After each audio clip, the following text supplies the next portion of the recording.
The leather cut through fabric like a blade, and suddenly the dive bar went dead silent. What the biker saw tattooed across her collarbone made their smug grins vanish in an instant. A black dagger. Below it, the number 73. "Your body count, sweetheart?" One laughed nervously. Her eyes, cold, unflinching, locked onto his. "Confirmed kills," she said quietly. The words hung in the air like a grenade with the pin pulled. Outside, rotors began to thump. Someone had made a call.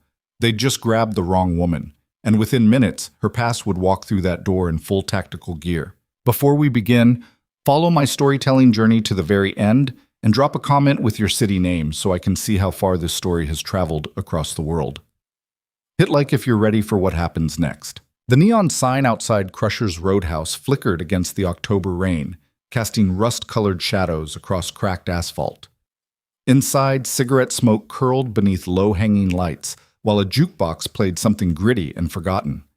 It was the kind of place where questions weren't asked and cameras didn't work, where people came to disappear for a few hours.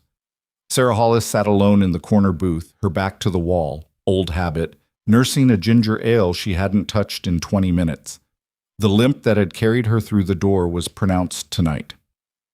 12-hour shift at Clearwater General Hospital in Ridgecrest. 3 cardiac arrests, 2 DOAs, 1 kid who didn't make it despite everything she'd done. The prosthetic leg beneath her scrub pants ached where the titanium met scar tissue, a phantom pain that never quite left. She'd come here because it was quiet, because nobody knew her name. She should have known better. The rumble started outside, deep, throttling growls of motorcycles pulling into the gravel lot. 6 bikes. Maybe 7. The door swung open and they entered like they owned the oxygen itself. Leather vests marked with a coiled serpent patch. The Iron Fangs. Local chapter. The kind of men who measured respect in cubic inches and intimidation. Sarah kept her eyes on her glass. The largest one, 6'3", gray beard braided down his chest, arms sleeved in faded ink, scanned the room like a warden counting inmates. His gaze landed on her and stuck. "Well, well," he announced to his crew. "Looks like we got ourselves some company." His brothers laughed. It wasn't humor, it was permission. Sarah's fingers tightened slightly around her glass, but her face remained blank. She'd learned a long time ago that reactions were invitations. The big one crossed the room in 4 heavy steps and dropped into the seat across from her without asking. His breath smelled like cheap whiskey and cheaper decisions. "You look lonely, sweetheart." "I'm not," Sarah replied. Her voice was flat, neutral, the kind of tone that didn't give anything to grab onto. "That's not friendly." He leaned back, spreading his arms across the booth like he was claiming territory. "We don't bite, not unless you ask nice." 2 more bikers drifted closer, flanking the table. The bartender, a rail-thin man with hollow eyes, found something urgent to clean at the far end of the bar. "I'm just here for a drink," Sarah said. "Then I'm leaving." "See, that's the thing." The gray-bearded one smiled, showing teeth that had seen better decades. "You walk into our spot, you show some respect.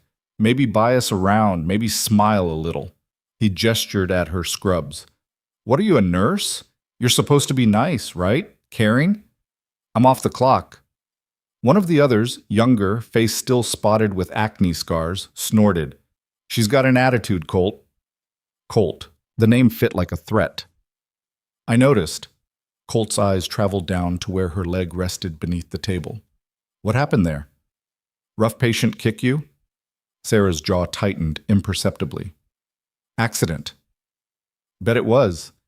Bet you're real fragile." His hand moved across the table, fingers reaching for hers. "Let me buy you something stronger, help you relax." She pulled her hand back. "No, thank you." The temperature in the room dropped 5 degrees. Colt's smile vanished. "I'm trying to be nice here. And I'm declining, respectfully." Respectfully. He repeated the word like it tasted wrong. "You hear that, boys? She's declining, respectfully." The others laughed on cue. Trained seals, Sarah started to slide out of the booth. Her prosthetic leg shifted beneath her weight, and for a split second her balance wavered. Not much, just enough. Colt's hand shot out and grabbed her wrist. "Where are you going? We're just getting started." Let go. Her voice didn't rise, didn't shake. Make me, Gimpy. The word landed like a slap. Around them, the few other patrons suddenly found their drinks fascinating. The bartender turned away completely. Sarah looked down at where his fingers circled her wrist, thick, calloused, squeezing just hard enough to leave marks. Then she looked up at his face, with eyes that had seen things this man couldn't imagine in his worst nightmares. Last chance, she said quietly. Let go. Colt stood, yanking her partway out of the booth. Or what? You gonna call the cops? You gonna... Her free hand moved. Not fast, not showy, just efficient. 3 fingers pressed into the cluster of nerves at the base of his thumb. Pressure point. Textbook. His grip released involuntarily, and she stepped back, creating distance. His face went crimson. You little... He lunged. She sidestepped, prosthetic leg dragging slightly, but her upper body fluid as water, and his momentum carried him into the booth's edge. The crack of his shin against wood echoed through the bar. Bitch! He spun, and this time there was real violence in his eyes. You just made a big mistake. 2 of his crew moved to flank her. The younger one grabbed a beer bottle by the neck. The exit was 12 feet away, blocked by 3 more bikers who'd stood from their table like jackals smelling blood. Sarah's pulse didn't spike. Her breathing didn't change. She'd been in tighter spots, in places where the men carried AKs instead of beer bottles, where the rules of engagement were written in sand and blood. I don't want trouble, she said clearly. I'm leaving. You're not going anywhere. Colt stepped forward, and this time his hand didn't grab her wrist. It fisted into the fabric of her scrub top, right at the collar, and yanked hard. The fabric tore. Not completely, but enough. Enough that the neckline ripped open, exposing her collarbone, exposing the skin beneath. And the tattoo. It was small, precise, black ink that hadn't faded despite the years. A dagger, point down, detailed enough to show the edge's serrations. Below it, in clean military stencil font, 73. The room went still. Not the nervous quiet from before. This was different, heavier. The kind of silence that precedes violence or revelation. Colt stared at the tattoo. His grip loosened. The hell is that? Sarah didn't answer. The younger biker leaned in, squinting. Is that a body count? Like dudes you banged? Someone laughed, uncertain, testing the waters. 73? Another voice chimed in. Damn, girl's been busy. Colt's confidence began to return, feeding off his crew's energy. That what you are? Some kind of... Confirmed kills, Sarah said. Her voice cut through the noise like a scalpel through skin. Clean, final. The laughter stopped. Colt blinked. What? You asked what the number means. Sarah met his eyes without blinking. 73 confirmed kills, combat engagements, verified. The younger biker snorted, but it sounded forced. Yeah, right. And I'm a Navy SEAL. You're not, Sarah said simply. Your posture's wrong. Your hands are soft. And you telegraph every move 3 seconds before you make it. He flushed. You're full of... She's full of it, Colt interrupted, but his voice had lost some of its edge. He was looking at the tattoo differently now. At the way it sat perfectly centered. Professional work, not prison ink, not some drunk mistake. I'm a nurse, Sarah said. That part's true, but before that, I was something else. What, some weekend warrior? Colt tried to sneer, but his hand had released her scrubs. Sarah adjusted her torn collar with one hand, covering the tattoo partially. I was a combat medic, Tier 1 Special Operations, 38 months deployed, 73 confirmed hostile kills while providing emergency trauma care under fire. The words hung in the smoky air like cordite. One of the bikers, older, with a faded USMC tattoo on his forearm, went pale. Iron Viper, he whispered. Sarah's eyes flicked to him. You served. Afghanistan, 2019. He was backing away from the table now, hands raised. I heard stories. They said Iron Viper was... They said you were dead. I got better. Colt looked between them, his alpha status bleeding out onto the floor. What the hell are you talking about? The Marine biker shook his head. Colt, We need to leave. Right now. I'm not running from some crippled... The door opened. Not slammed, not kicked in, just opened, smooth and controlled, and the sound it made was somehow louder than any crash could have been. The man who entered wore civilian clothes, dark jeans, a canvas jacket, but everything else screamed military. The way he scanned the room in 2 seconds flat, cataloging threats and exits, the way his weight balanced on the balls of his feet, the way his right hand hung loose near his hip where a sidearm would rest. He was followed by 3 more. Same look, same energy. Wolves in different skin. They didn't announce themselves, didn't need to. The lead man's eyes found Sarah's torn scrubs, found the exposed tattoo. His expression didn't change, but something hardened behind his eyes. "Ma'am," he said quietly, "are you injured?" Sarah shook her head once. His gaze shifted to Colt. "These men assaulting you?" "They were leaving," Sarah said. "Like hell Colt started. The lead man took 1 step forward, just one, but the air pressure in the room seemed to change with it. "Stand by," he said into a radio mic clipped to his collar. Then to Colt. "You put hands on her?" "Who the hell are you?" "Answer the question." Colt puffed up, trying to reclaim ground. "This is a private establishment. You got no authority. Federal jurisdiction says otherwise." The man's voice never rose, never wavered. "And you just committed assault on an active asset." "She's not active," the Marine biker said, still backing toward the wall. "She retired, medical discharge." "Incorrect." The lead man pulled a phone from his pocket, tapped twice, and turned the screen toward the bikers. Even from across the room, Sarah could see the official Department of Defense seal. Staff Sergeant Sarah Hollis, status, reserve component. Security clearance, active. Assault on her person falls under Federal Statute 18 U.S.C. 1114. Colt's face went from red to white. "She's just a goddamn nurse." "She's a decorated combat medic who saved 31 American lives under hostile fire." The man pocketed his phone. "And you tore her clothing without consent. That's assault.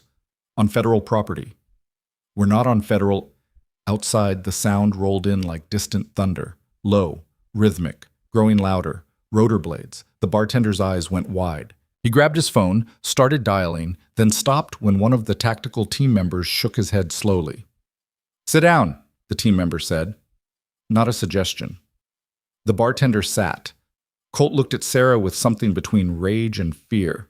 "Who the hell are you?" Sarah pulled her jacket from the booth, draping it over her shoulders to cover the torn scrubs. "I told you, I'm a nurse. I just wanted a quiet drink." "Bullshit. You set this up. She didn't know we were coming," the lead man said. "We've been tracking her for 72 hours. Standard protective surveillance." Sarah's head snapped toward him. "Excuse me?" He met her eyes. "Ma'am, we need to brief you. But first, we're securing this location."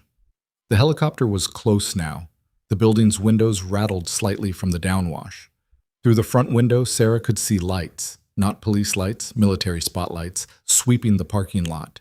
2 black SUVs pulled in, blocking both exits from the gravel lot. "This is insane," Colt said, but his voice had lost all its fire. "We didn't do anything. You assaulted a federal asset and destroyed government property." The team lead nodded towards Sarah's scrubs. "Those are issued medical uniform components, property of the United States government." "They're scrubs!" "They're evidence now." The bar's back door opened, and 2 more tactical members entered, moving with the same controlled precision. The Iron Fangs were surrounded without ever hearing a command given. The Marine biker had his hands up, palms out. "I didn't touch her. I recognized her. I tried to." "You stood by while she was assaulted." The team lead's eyes were Arctic cold. "That's accessory." "Please, The helicopter landed in the adjacent lot. Through the window, Sarah could see it clearly now. UH-60 Blackhawk, no markings, side doors open. A figure jumped out before the skids fully settled, moving toward the bar's entrance. Sarah's stomach tightened. She recognized the gait, the way the man carried his shoulders. The door opened, and Commander Marcus Reeves stepped inside. He was 52 years old, silver-haired, and had the kind of presence that made colonels stand straighter. He wore a tactical vest over civilian clothes, an earpiece, and an expression that could freeze nitrogen. His eyes found Sarah immediately. "Iron Viper," he said. It wasn't a question. Sarah stood slowly, her prosthetic leg protesting the sudden movement. "Commander Reeves, I thought you retired." "I did. Got called back." He crossed to her in 3 strides, his gaze sweeping over the torn scrubs, her posture, the bikers. "Status report." "I'm fine, sir." "That's not what I asked." She exhaled slowly. "Minor altercation. No injuries." Reeves turned to the team lead. "Buchanan, sit rep. 6 hostiles, 1 assault witnessed, 1 attempted battery. Asset is secure." "They're not hostiles," Sarah said quietly. They're suspects in a federal investigation now." Reeves's voice cut through her objection. "And witnesses." He looked at Colt. "You grabbed her?" Colt's mouth opened, closed. "I didn't know." "Didn't know what?" "That assaulting women has consequences?" Reeves stepped closer, and despite being 3 inches shorter, he somehow loomed. "Or didn't know she could snap your arm before you finished that sentence." "Commander," Sarah said, "this isn't necessary." "The hell it isn't." Reeves pulled a tablet from his vest, swiped twice, and turned it toward the bikers. "Clearwater General Hospital, ER floor, 17 hours ago. Cardiac trauma patient, GSW to chest, 3 minutes from bleeding out." He tapped the screen. Security footage played, grainy but clear. Sarah, moving like liquid between crash cart and patient, hands blur fast, calling commands to nurses twice her age. "She saved that man's life. Again." He swiped to another video. Desert landscape, night vision green. Sarah, younger, both legs intact, dragging a wounded soldier across open ground while rifle fire kicked up sand around her. Kandahar Province, October 2021. She carried Corporal Davis 300 meters under enemy fire after his squad was ambushed, took shrapnel to her left leg, kept pressure on his femoral artery the entire way. He lived. She lost the leg. The bar was a tomb. Reeves swiped again. More footage, more saves, more moments where Sarah had stood between death and the living. 73 confirmed kills, Reeves said slowly. But that's not the number that matters. Know what is? He looked at each biker in turn. 217. That's how many service members are alive today because she refused to let them die. 217 sons, daughters, fathers, mothers, walking around, breathing, living. Colt's face had gone from white to gray. You grabbed a woman who's saved more lives than you've met. Reeves pocketed this tablet. You tore her clothing, you mocked her disability, a disability she earned serving her country while you were… What? Selling meth? Running guns? We're a legitimate motorcycle club. You're suspects now. Reeves nodded to Buchanan. Federal agents are en route. FBI has some questions about your club's recent activities. Turns out a lot of interesting things happen when you run a military-grade asset through a local surveillance sweep. The younger biker's face went pale. We have rights. You have the right to shut up, Buchanan said flatly. I'd recommend using it. Sarah stepped forward, her prosthetic leg dragging slightly. Commander, respectfully, I don't want this. I just want to leave. Reeves's expression softened fractionally. I understand, but this is bigger than a bar fight. Sir? He gestured toward the door. Let's talk outside. They left the bikers under guard, stepping out into the rotor wash from the idling helicopter. Rain had stopped, leaving the air clean and cold. Reeves pulled out a cigarette, then seemed to remember who he was with and put it away unlit. You disappeared, Sarah, after Kandahar. Medical discharge fine. But you fell off the grid. No forwarding address. No contact. That was intentional. I know. And we respected it. For 3 years we respected it. He looked at her directly. But 2 weeks ago, something changed. Sarah's pulse quickened. What? The team you saved in Kandahar, Davis's squad. You remember them? Every face. One of them died last month. Corporal Jennifer Lynn. Car accident stateside. Sarah's breath caught. Lynn? But she made it home because of you. Had 2 more years. Got married. Started teaching high school. Reeves paused. Her husband requested you be notified, wanted you at the funeral. I didn't know. We couldn't find you. You'd gone completely dark. He pulled out the tablet again, showing a different file. But Lynn's death triggered a review of all Kandahar operations, including yours, and some things came to light that we need to discuss. What things? Reeves glanced back at the bar, where Buchanan and his team had the bikers face down on the floor now, hands zip-tied. Not here. But the short version? The mission you thought failed? The one where you lost your team? Sarah's hands clenched. Don't. It didn't fail, Sarah. 3 of your team survived. They've been looking for you. The world tilted slightly. Sarah's prosthetic leg suddenly felt like it weighed 1,000 pounds. That's not possible. You saw what you could see in the chaos, but Martinez, Kowalski, and Chen made it out. Wounded, reassigned, but alive. Reeves's voice gentled. They want to see you. They've wanted to for years. Sarah's vision blurred. She blinked hard, forcing the tears back. Why now? Why come here? Because 2 weeks of surveillance on you showed us something we needed to confirm. Reeves pulled up another video on the tablet. Sarah at the hospital, Sarah leaving her apartment, Sarah sitting alone in this very bar. You've got a tail. What? Someone's been tracking you, professional, careful. We don't know who yet, but we know they've been on you for at least 6 months, maybe longer. The cold air suddenly felt colder. Why? That's what we need to figure out. But until we do, you're under protective surveillance. He gestured to the helicopter. I'm offering you a choice. Come back to base. Talk to your old team. Help us identify the threat. Or what? Or we assign a protection detail and you keep living your life, hoping whoever's tracking you doesn't decide to do more than watch. His eyes were serious. You've made enemies, Sarah. People who lost friends to Iron Viper, and some of them have long memories. Inside the bar, one of the bikers was shouting something about lawyers. Buchanan's calm voice cut through it, explaining federal holding procedures. Sarah looked at the helicopter, at the open door, at the life she'd spent 3 years trying to leave behind, reaching out with rotor blades and memories. I have a shift tomorrow, she said quietly. We'll handle it. I have patients who depend on, and we have soldiers who are alive because you wouldn't quit on them. Reeves stepped closer. 3 years ago, you decided you'd done enough, paid enough. And maybe you were right. But tonight some bastards put hands on you because they thought you were weak, because they couldn't see past the limp and the scrubs. It's exactly why. His voice hardened. You saved 217 lives, Sarah. You bled for this country.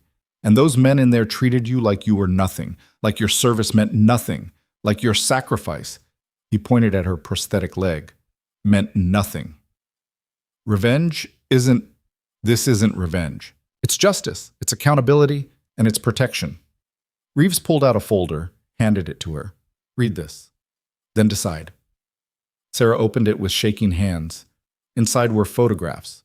Surveillance stills, a man in dark clothing, always at a distance, always watching, different locations, different times, all focused on her. The last photo made her blood freeze. It was taken yesterday, outside Clearwater General.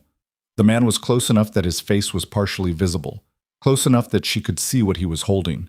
A military-issue Ka bar knife, just like the one she'd carried in Kandahar, just like the one she'd left buried in the chest of an enemy combatant who tried to execute her wounded. Reeves watched her process it. He's not a fan, and he's not alone. Intelligence suggests at least 3 individuals with direct grudges against Iron Viper. 2 are incarcerated, one's location unknown. And this one? Still identifying, but he's bold, getting closer. And after tonight, Reeves gestured at the bar. After this incident goes public, after federal charges hit the news and your name gets mentioned, he'll know exactly where you are.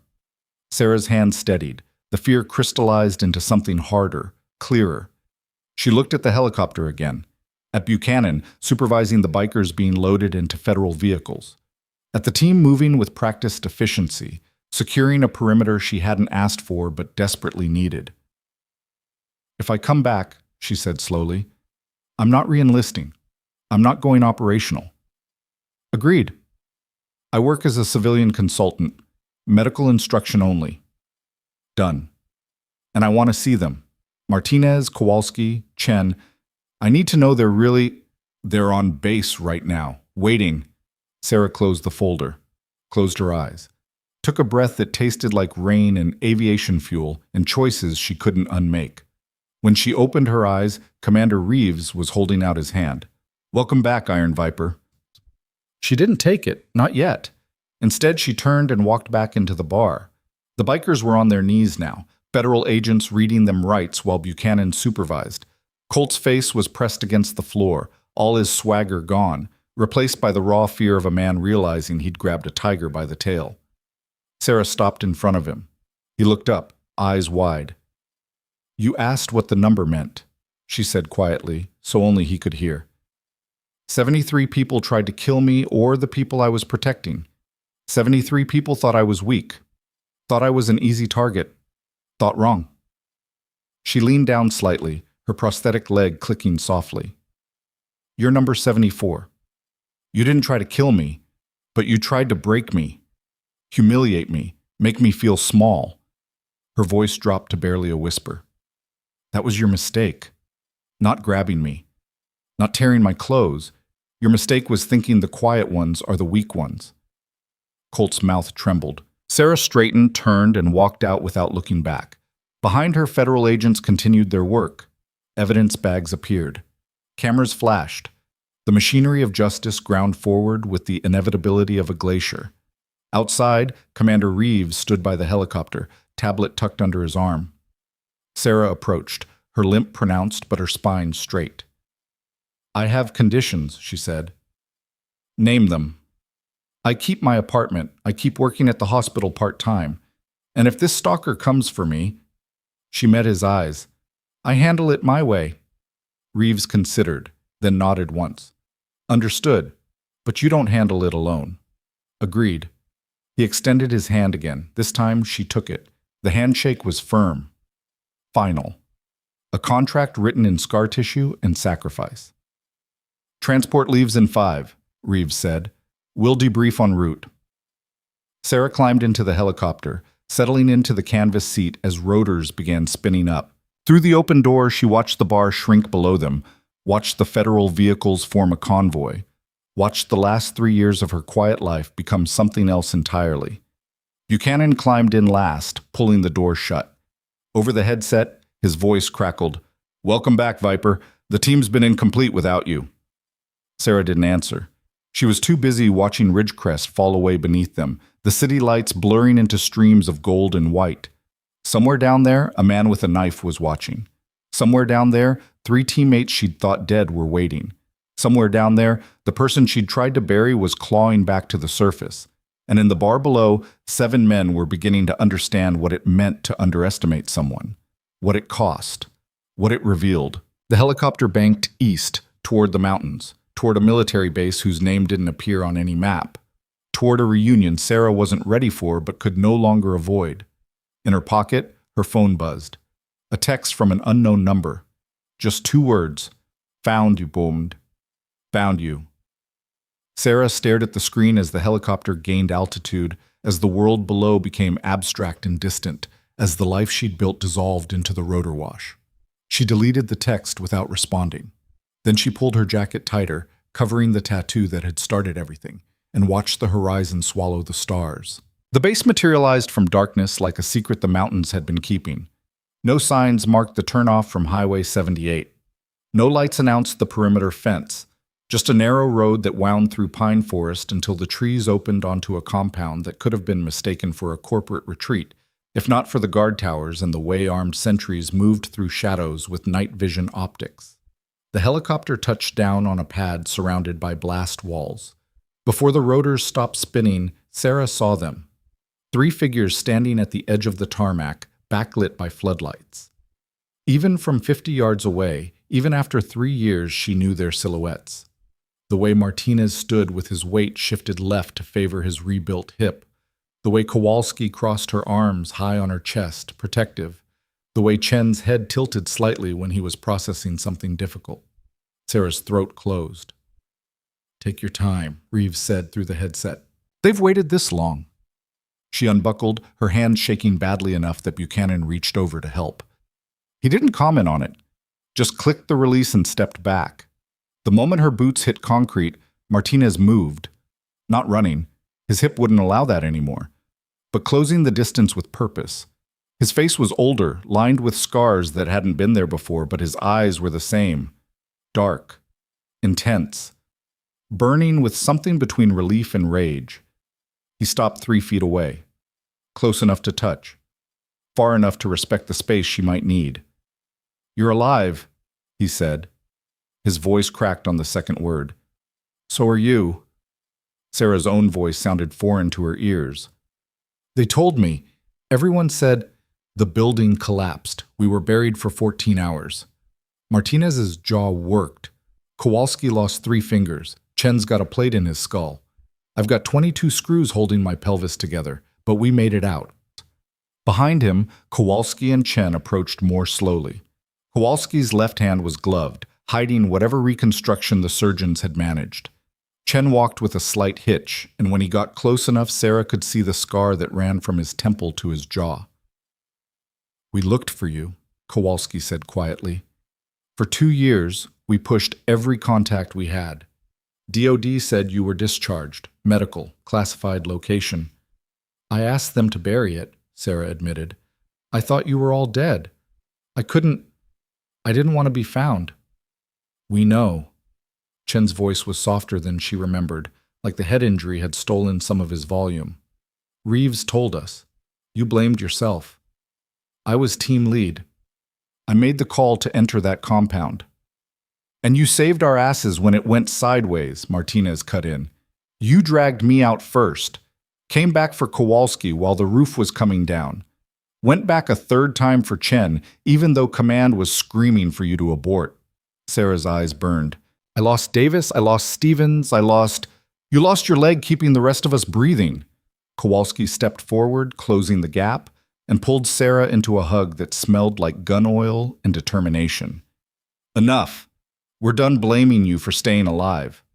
The dam broke. Sarah didn't sob, didn't collapse, but tears came hot and fast, and her shoulders shook while Kowalski held her. Martinez's hand landed on her back, heavy and steady. Chen moved in close, and for 30 seconds on a military tarmac surrounded by people who killed for a living, Sarah let herself be held by ghosts she'd mourned. When she finally pulled back, Reeves was waiting at a respectful distance with Buchanan and 2 other officers she didn't recognize. Debriefing in 20 minutes, Reeves announced. Medical can wait until morning, but I need Hollis cleared by psych before we proceed. Martinez's face darkened. She just got here. Give her a damn minute. We don't have minutes. The surveillance photos I showed her are 12 hours old. Whoever's tracking her knows we pulled her out. Reeves gestured toward a low building beyond the tarmac. Conference room 2. Buchanan will escort you. I'll take her, Martinez said. It wasn't a request. Reeves studied him for a beat, then nodded. Fine, but all 4 of you report in 15. He walked away, Buchanan trailing, leaving Sarah alone with the team she'd thought she'd buried. Chen broke the silence first. You look good, considering. Liar, Sarah managed something close to a smile. I look like I've been living on hospital coffee and denial. So normal for you. Kowalski started walking toward the building, and the others fell in beside her. Old muscle memory, old formations. How's the leg? Functional, hurts when it rains. Everything hurts when it rains now, Martinez muttered. We're a walking weather station. They entered through reinforced doors that required biometric scans. The interior was sterile, gray walls, fluorescent lights, the kind of institutional architecture designed to strip away personality. But someone had tried. Coffee station in the corner. A few photos on the walls showing special operations teams in dress uniform. A bulletin board with training schedules and commendations. Martinez led them to a small conference room with a table, 6 chairs, and a large monitor mounted on the wall. He closed the door, and the soundproofing made Sarah's ears pop slightly. Okay, he said, dropping into a chair. Before Reeves gets here, tell us what the hell happened tonight. Sarah recounted it. The bar. The bikers. The torn scrubs. The text message. She left nothing out, and they listened without interrupting. When she finished, Kowalski was pale. Someone texted you, found you, while you were in the air? Yeah. Show me. Sarah pulled out her phone, but the message was gone. Not just deleted, erased. The entire thread had vanished from her history. I deleted it, Sarah said slowly. But it should still be in trash. Chen took the phone, his fingers moving across the screen with practiced efficiency. It's been wiped, remotely. Whoever sent it scrubbed it from your device. How is that possible? Military-grade spyware, or someone with back-end access to your carrier. Chen looked up, and his expression was grim. This isn't some stalker with a grudge. This is operational-level surveillance. The door opened, and Reeves entered with Buchanan and a woman Sarah didn't recognize. Mid-40s, wearing civilian clothes, but carrying herself like brass. She had the kind of eyes that had read too many classified files and not enough good news. Staff Sergeant Hollis, the woman said, extending her hand. I'm Dr. Vivian Cross, Defense Intelligence Agency. I've been tracking your case for the past 6 months. Sarah shook her hand warily. What case? I'm retired. Not according to our threat assessment board. Cross pulled a laptop from her bag, set it on the table, and typed rapidly. The wall monitor came to life, displaying a photo of a man. Middle-aged, Middle Eastern features, scarred face. Recognize him? Sarah's blood went cold. Tariq al-Rahman, Kandahar. He was the local militia commander we eliminated. Yes. Cross brought up another photo. Same man, but in this one he was standing outside a mosque, surrounded by armed fighters. Except he didn't die. His brother did. Tariq survived the airstrike you called in. Severe burns, lost his right arm, and he's been building a network ever since. Building toward what? Revenge. Cross clicked again. More photos. Men in various locations, airports, city streets, military checkpoints. He's recruited 6 former combatants who have personal grudges against U.S. Special Operations personnel. 3 are in custody, 2 are dead, and 1, she brought up a new image. The man from the surveillance photos, close up this time, face partially visible, is here, in the United States. And he's been watching you for at least 8 months. Martinez leaned forward. You've known about this for 6 months, and you're just now telling her? We've been trying to identify him without tipping our hand, Cross said evenly. But after tonight's incident, that's no longer viable. The federal charges against those bikers will hit the news cycle by morning. Your name will be attached, and Tariq will know we've moved you. Sarah's prosthetic legs suddenly felt too tight. What's his endgame? Psychological warfare first. Make you feel hunted. Then escalation. He wants you to suffer the way he believes his brother suffered. Lost limbs. Lost team. Lost purpose. Cross's expression didn't soften. He wants to destroy you slowly. Then he's going to be disappointed, Kowalski said flatly. Because she's here now, protected. For how long? Cross challenged. She has a life, a job, patients who depend on her. We can't keep her locked down indefinitely. So what's the play? Chen asked. We sit here and wait for him to make a move? Reeves spoke for the first time since entering. No. We use Sarah as bait. The room went silent. Sarah found her voice first. Explain. Tariq's operative has been passive surveillance until now. But with federal involvement and media attention, he'll feel pressured to act. If we control the environment, set the trap correctly, we can draw him out. Absolutely not, Martinez said. You're not dangling her like, it's her choice, Reeves cut in. And before you decide, Sarah, you need to see something else. He nodded to Cross. She brought up new footage. Security camera, Clearwater General Hospital, timestamped 2 days ago. Sarah watched herself leaving through the staff exit, exhausted, limping toward her car in the parking garage. And there, in the shadows near the stairwell, the man from the photos, closer than ever, close enough to have reached out and touched her, close enough to have killed her if he'd wanted to. The footage continued. Sarah drove away. The man watched. Then he pulled out a phone and made a call. Cross froze the frame. Lip readers analyzed this. Want to know what he said? Sarah nodded, not trusting her voice. Target confirmed.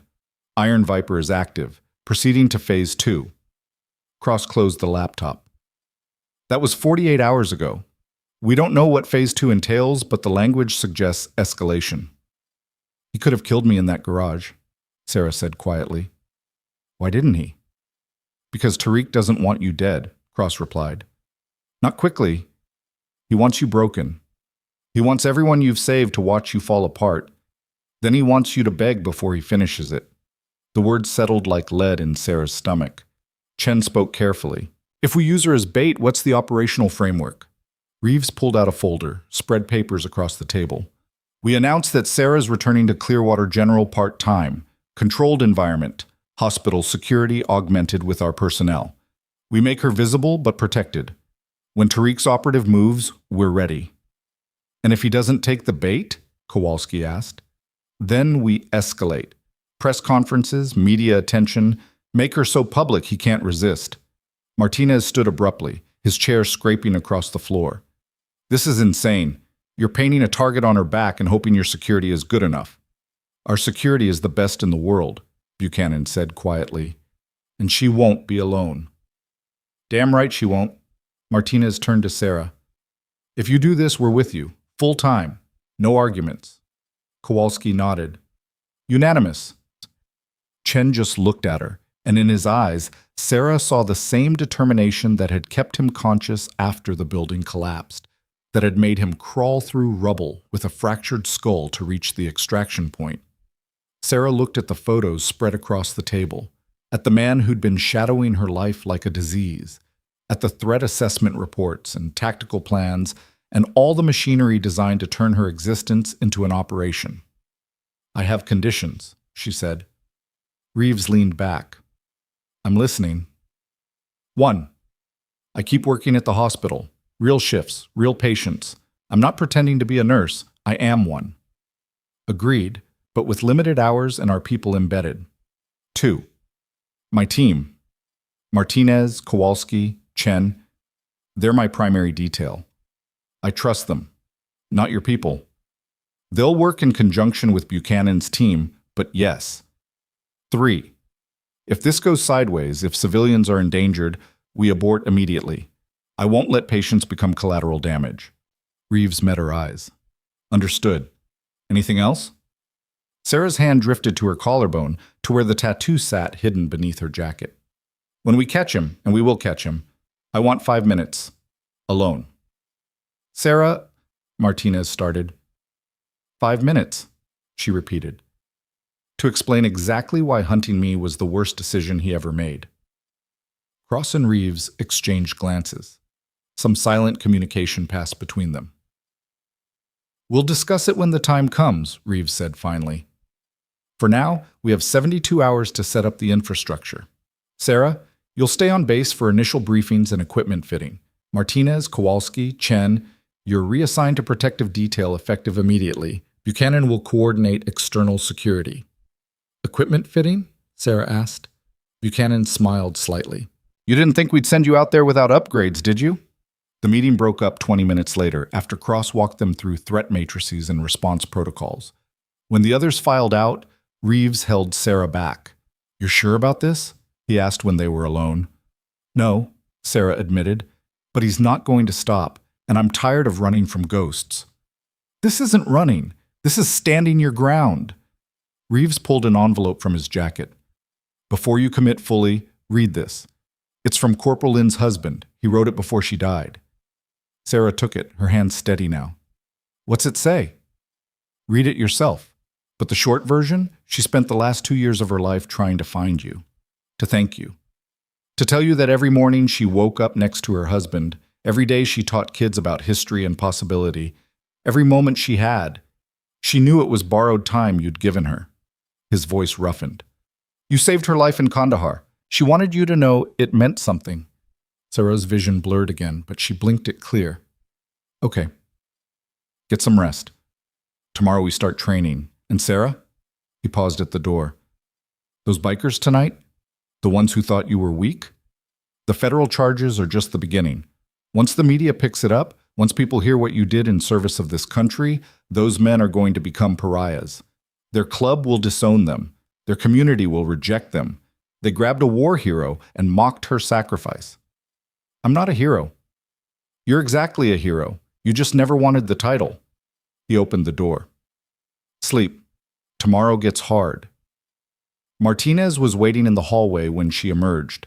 He led her through corridors that smelled like disinfectant and old coffee to a small room with a bed, a desk, and a window overlooking the compound. It's not much, he said, but it's secure. It's fine.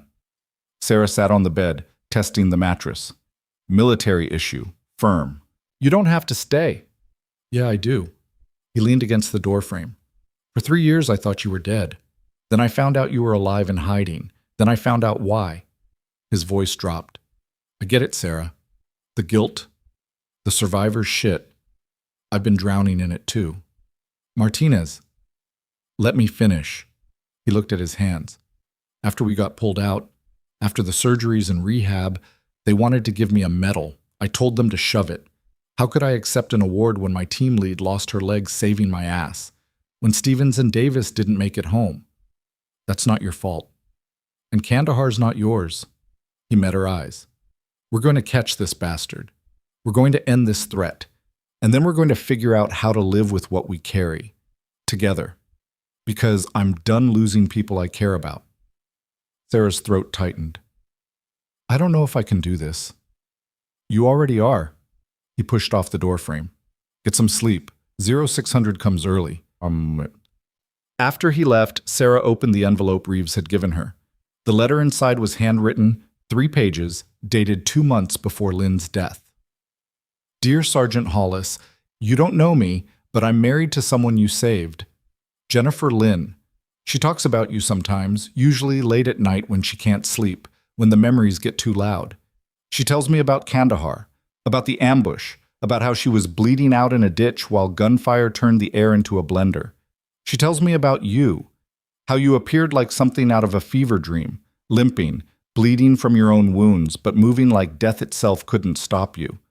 How you packed her wounds while calling in air support, how you made her promise to stay conscious, to keep breathing, to think about everything she wanted to do when she got home.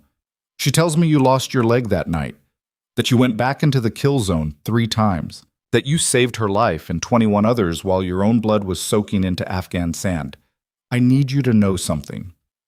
Every morning, I wake up next to my wife. Every day, she teaches 30 kids about history and possibility. Every night, we talk about the future we're building. We're trying for a baby. We bought a house. We're planning to grow old together. None of that exists without you. Jennifer spent 2 years trying to find you after she recovered. She wanted to thank you in person, to tell you that you didn't just save her life. You gave her a life worth living. But the military said you'd been discharged, location classified, and she respected your privacy. But I can't. I can't let you go another day without knowing. You are the reason my wife is alive. You are the reason I have a partner. You are the reason our future children will have a mother. Whatever you're doing now, wherever you are, I hope you know that your sacrifice meant something. That the leg you lost, the pain you carry, the nightmares you probably still fight, they purchased something beautiful, something worth protecting. Thank you. Need anything? Anything at all. You have need anything. Anything at all. You have family in Seattle. Our door is always open. With eternal gratitude, Michael Chen, no relation to your Chen apparently, but Jennifer says that's kismet. The letter ended with a phone number and an address. Sarah read it 3 times, her hands shaking harder with each pass. Then she folded it carefully, placed it on the desk, and lay down on the bed fully clothed. She didn't cry. Couldn't afford to start because she didn't know if she'd be able to stop. Instead, she stared at the ceiling and thought about Jennifer Lynn teaching kids about history, about Michael Chen waking up next to his wife, about futures built on borrowed time and blood-soaked sand, about 73 people who'd tried to kill her, about 217 people who were alive because she'd refused to quit, about a man with a knife and a grudge who thought he could break her. Sleep came eventually, shallow and restless, full of desert heat and the sound of rotors and Martinez's voice calling her name through rubble.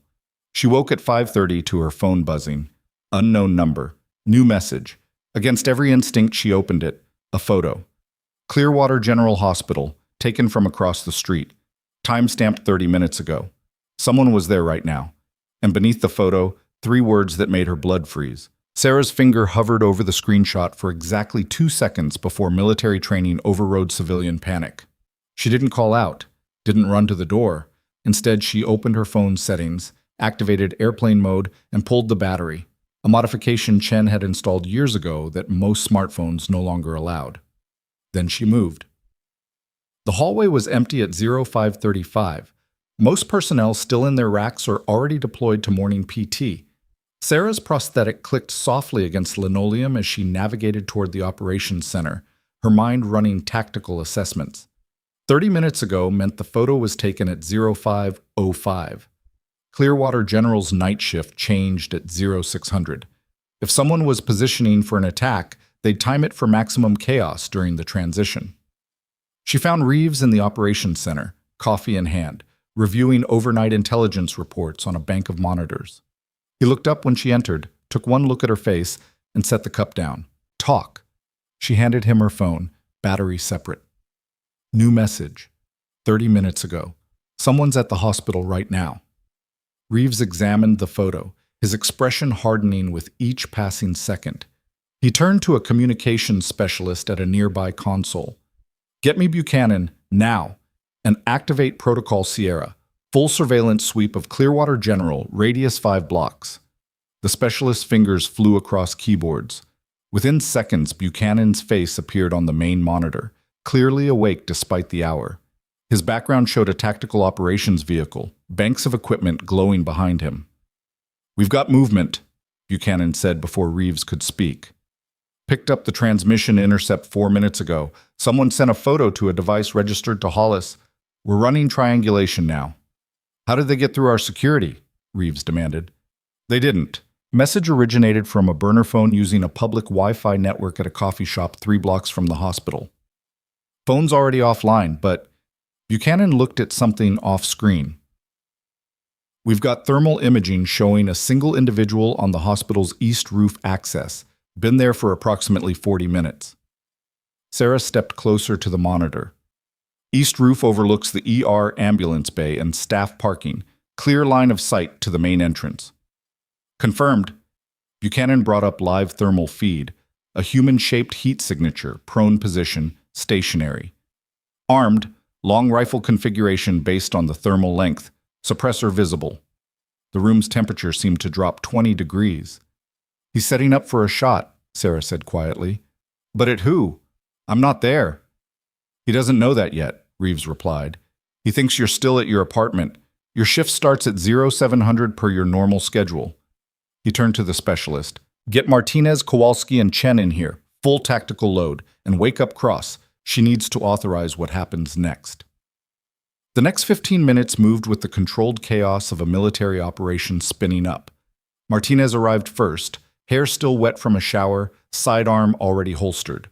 Kowalski and Chen were 30 seconds behind, both carrying go-bags that suggested they'd been anticipating something like this. Cross appeared via video conference, her background showing a hotel room somewhere, but her eyes were sharp and fully alert. She listened to Buchanan's report without interrupting. Recommendations? She asked when he finished. We have 3 options, Buchanan said. 1.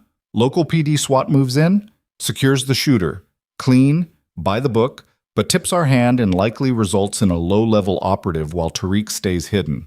2. We maintain surveillance, wait for him to move, track him back to his network. Riskier, but potentially gives us the whole cell. 3. We activate the trap early, use this to draw Tariq out personally. Option 3 gets people killed, Martinez said flatly. Civilians, hospital staff. Not if we control the environment, Reeves countered. We evacuate the ER under the guise of a gas leak. Stage Sarah's arrival. Make it look natural. When the shooter takes position for the shot, we collapse on him. Sarah's prosthetic ached where she'd been unconsciously putting weight on it.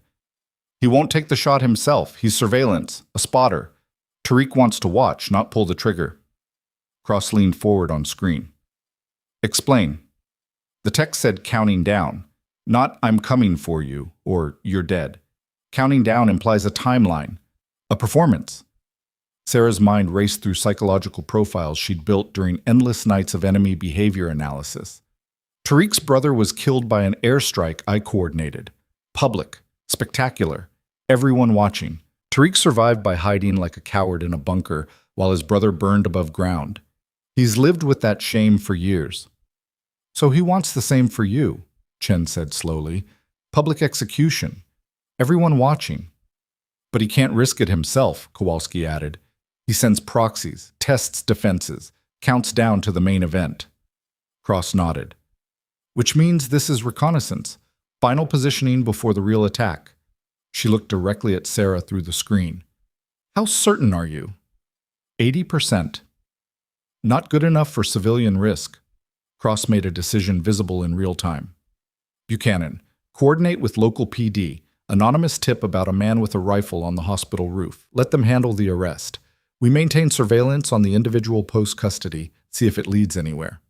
And if it doesn't, Reeves asked, then we accelerate the timeline on option 3, but we do it smart, controlled.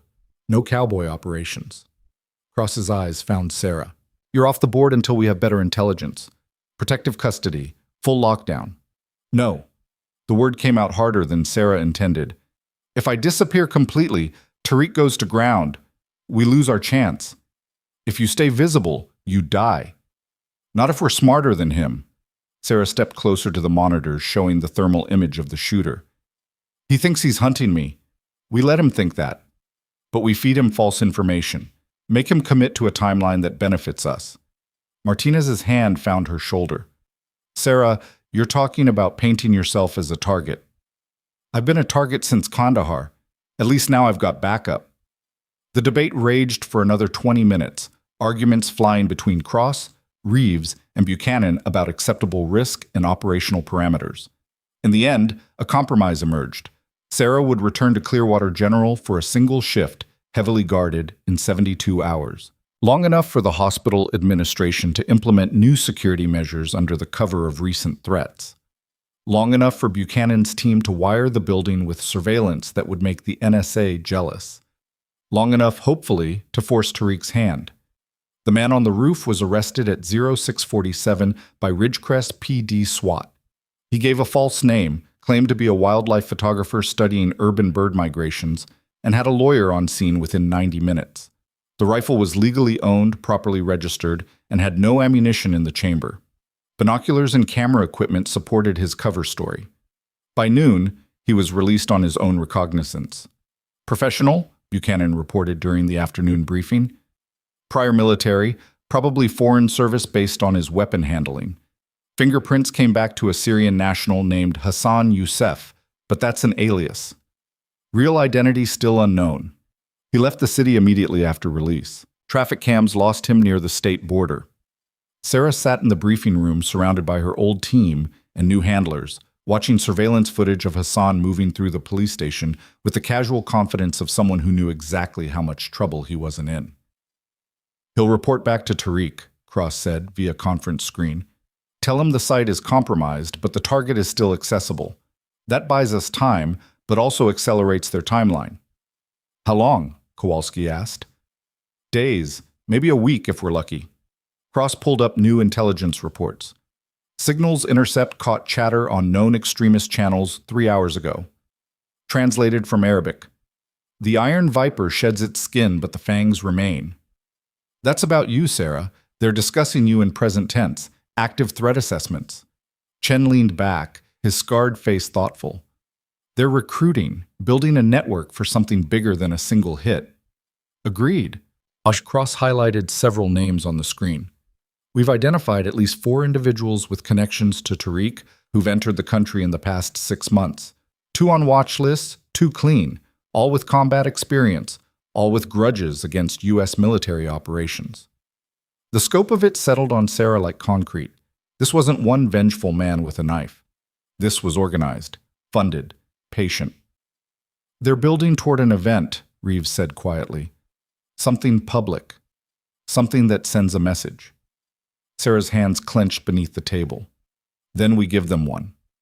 My return to the hospital, we announce it, press release, local news. Hero nurse returns to work after federal incident. Make it impossible to ignore. That's suicide, Martinez said. That's the only way to draw them out before they're ready. Sarah met his eyes. Right now, they're in control. They pick the timeline. They pick the location. We're reactive. But if we force their hand, make them move before their network is solid, we have the advantage. Cross considered this for a long moment. You understand that if we do this, if we make you that visible, there's no taking it back.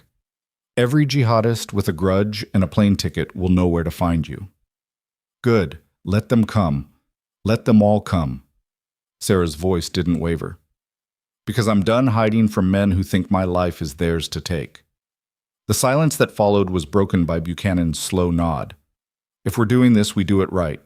Full spectrum security, sniper overwatch, plainclothes operators on every floor, biometric screening at every entrance, and Sarah wears body armor under her scrubs. I'm a nurse, Sarah protested. Patients will notice. Patients will be alive to notice because you'll be alive to treat them, Kowalski cut in. Non-negotiable. The plan took shape over the next 48 hours. Clearwater General's administration was briefed under national security protocols. Cooperate or face federal obstruction charges. The hospital's director, a severe woman named Dr. Patricia Hendricks, agreed with the enthusiasm of someone signing a legal waiver before skydiving. This is a civilian medical facility, Hendricks said during the coordination meeting. We treat gang violence victims, overdoses, and heart attacks.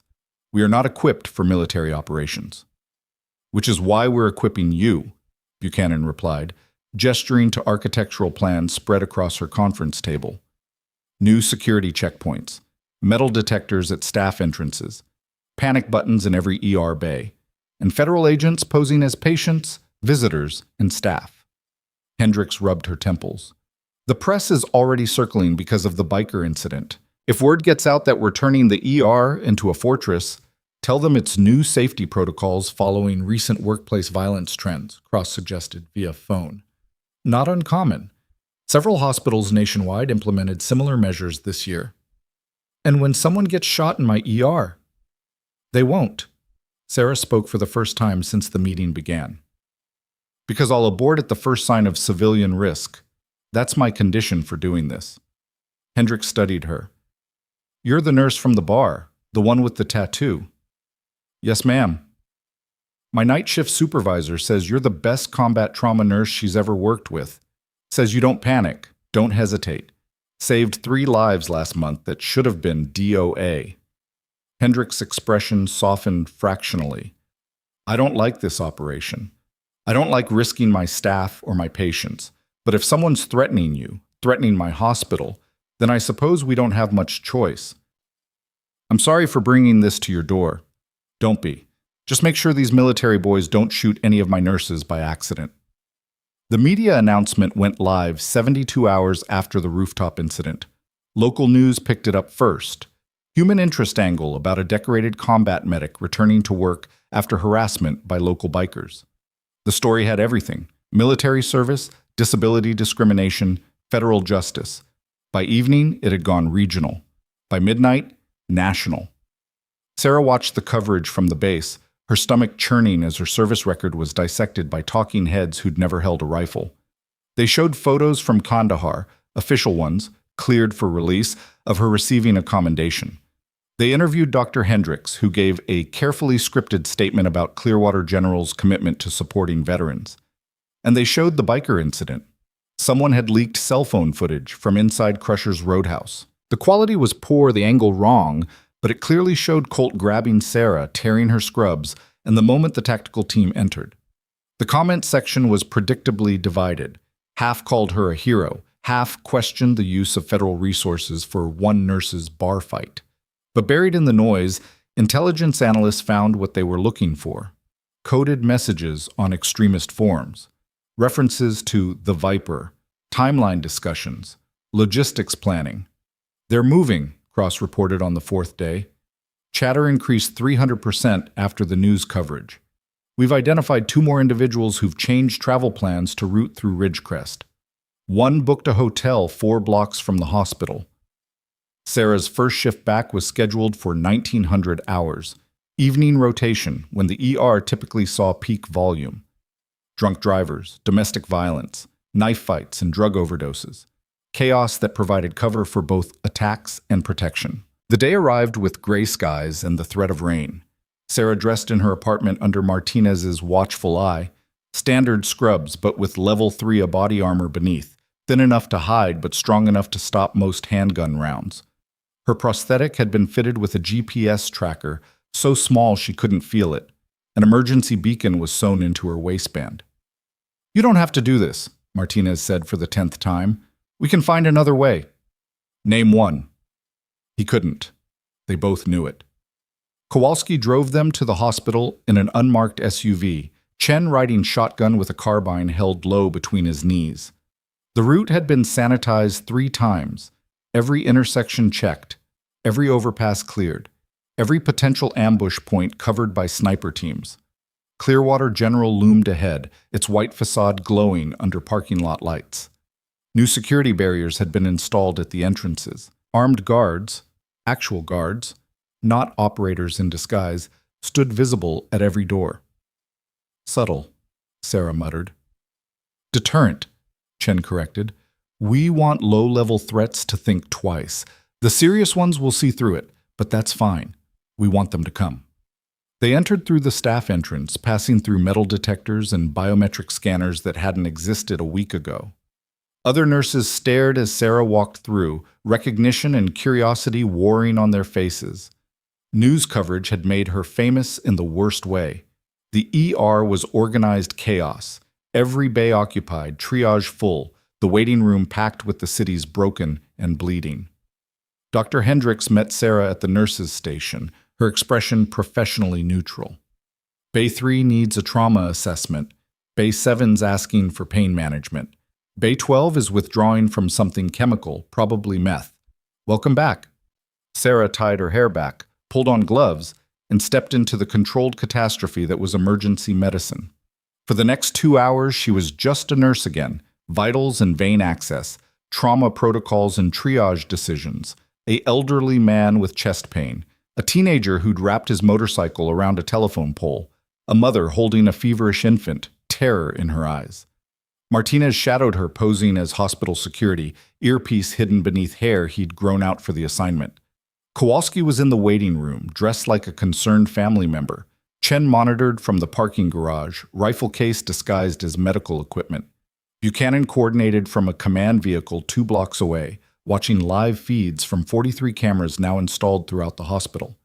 Everything was going according to plan, which should have been the first warning. At 21:30 hours during shift change chaos, a code blue sounded from the cardiac wing, 3rd floor, opposite end from the ER. Standard protocol dictated that available nurses respond to assist. Sarah was elbow deep in an abdominal trauma, couldn't leave, but she watched 2 ER nurses sprint for the stairs. Martinez's voice crackled in the tiny earpiece she wore, disguised as a hearing aid. Code blue is legitimate. 80-year-old male cardiac arrest. Not a distraction.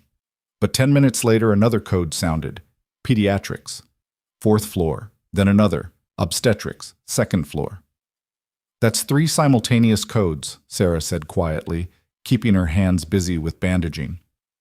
"Statistically impossible unless—" "It's a stress test," Buchanan's voice cut in. "They're testing our response times, seeing how we redistribute personnel." Martinez moved closer. "We need to pull you out. I've got a patient actively bleeding. I'm not leaving him."